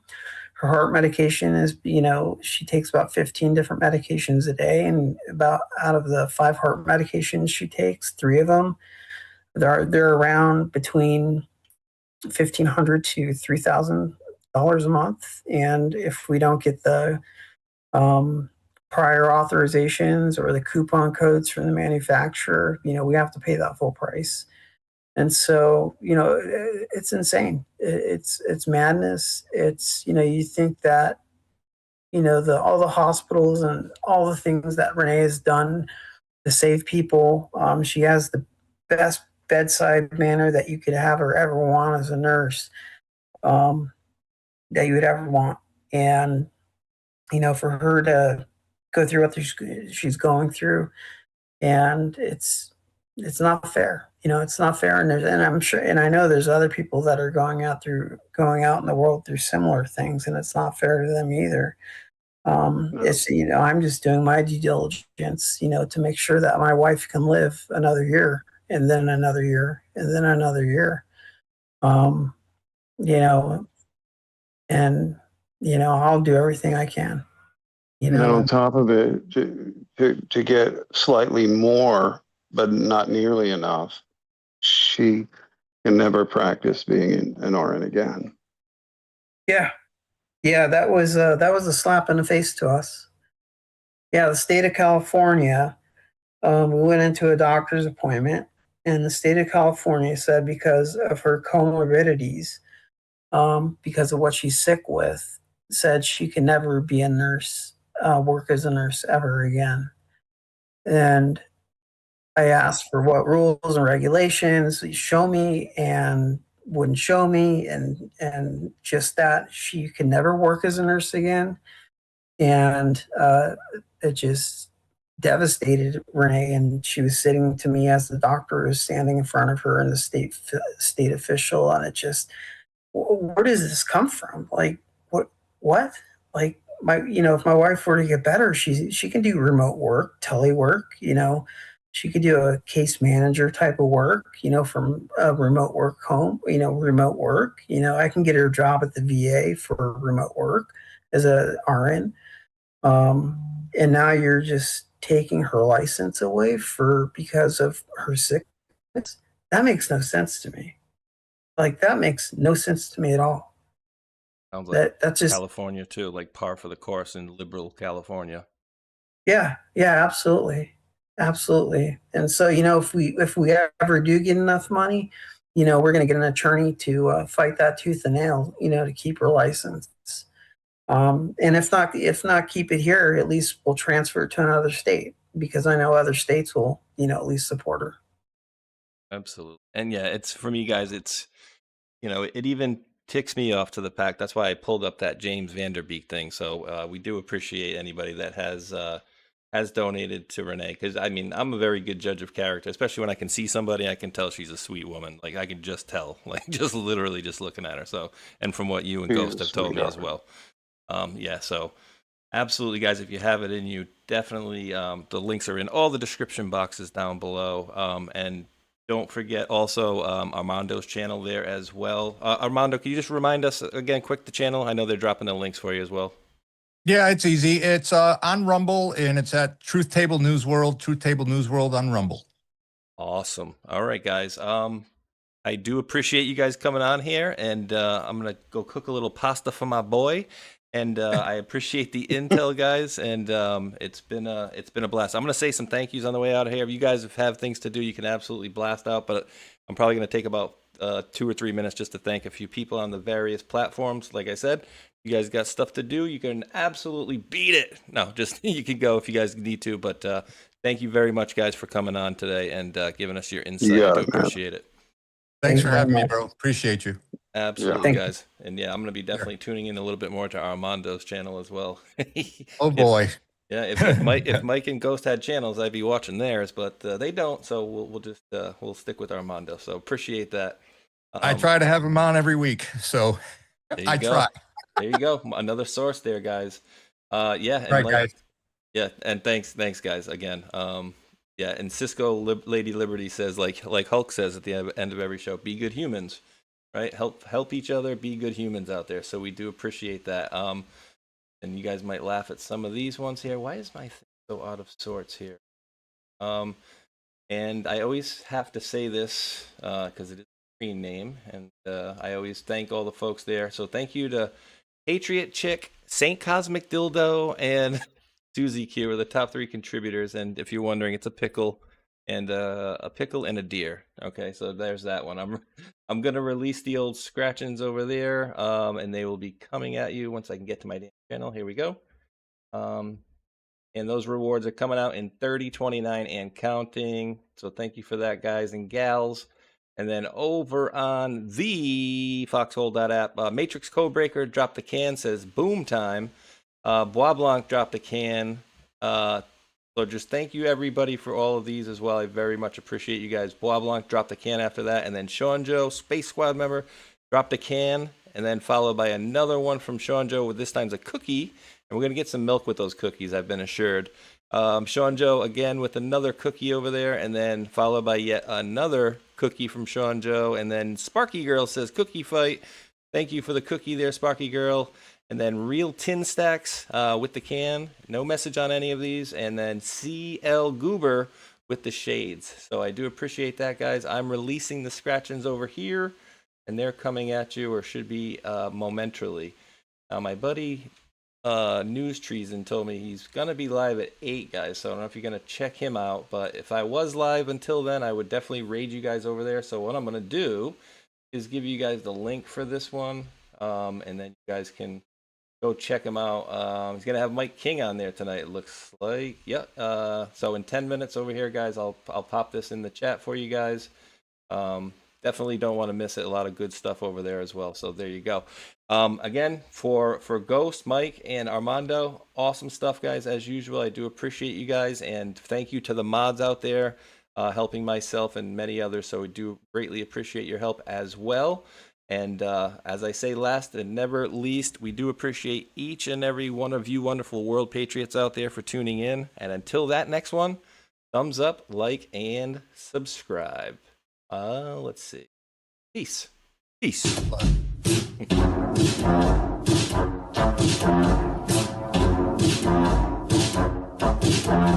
Hello, guys. Something special is happening in here. That's right. It's brackets and jackets. Bringing it back for brackets and jackets. Special Epstein Island edition.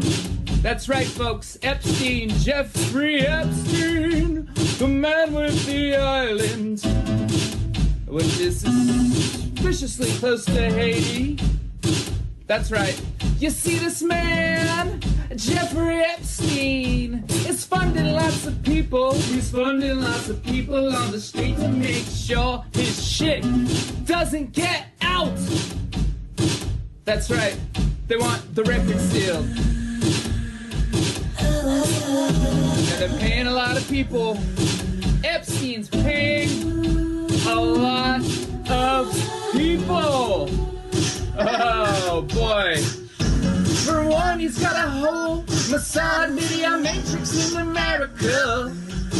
And I would bet you anything that Alex Jones is one of them. Prove me wrong. That's right, Cappy's in the portal. Cappy's in the portal. Cappy's in the building with songs about Epstein. It's Breakfast Jacket's Epstein edition. Guys, I had some epiphanies today. I had some real big epiphanies about some guys. A big network of guys and spies and lies and liars. All right, think about this for a minute, okay? The guy in Portland, the scientist that just got busted for producing CP, that guy is 1 degree of separation away from Epstein.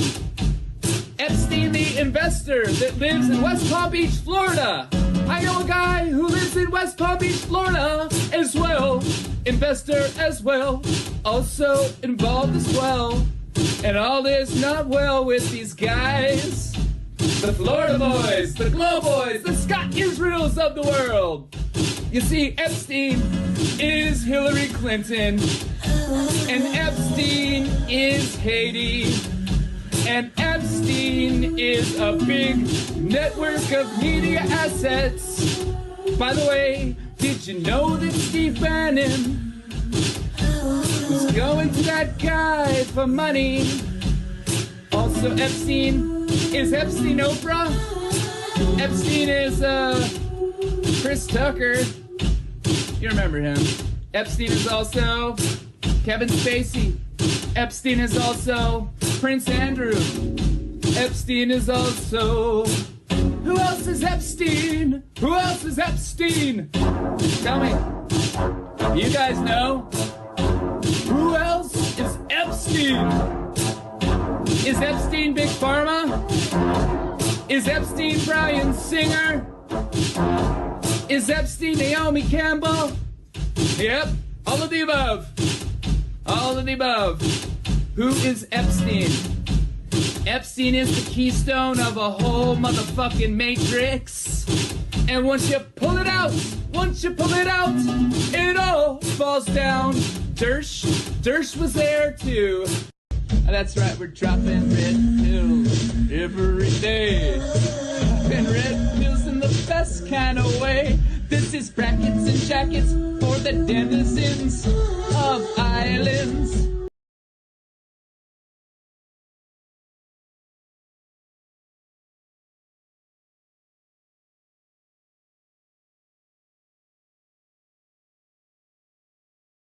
Hang on for 1 second, guys.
I'll say a little prayer for you. I'm beginning to understand. When you trade your freedom for safety, it's sacrificed as planned. Judges, lawyers, and politicians have got you by the balls. Regulations and dissertations that lead you to cell walls with their lies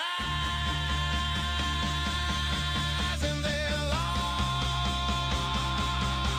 and their laws to control you.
Now you're faced with decision, you're faced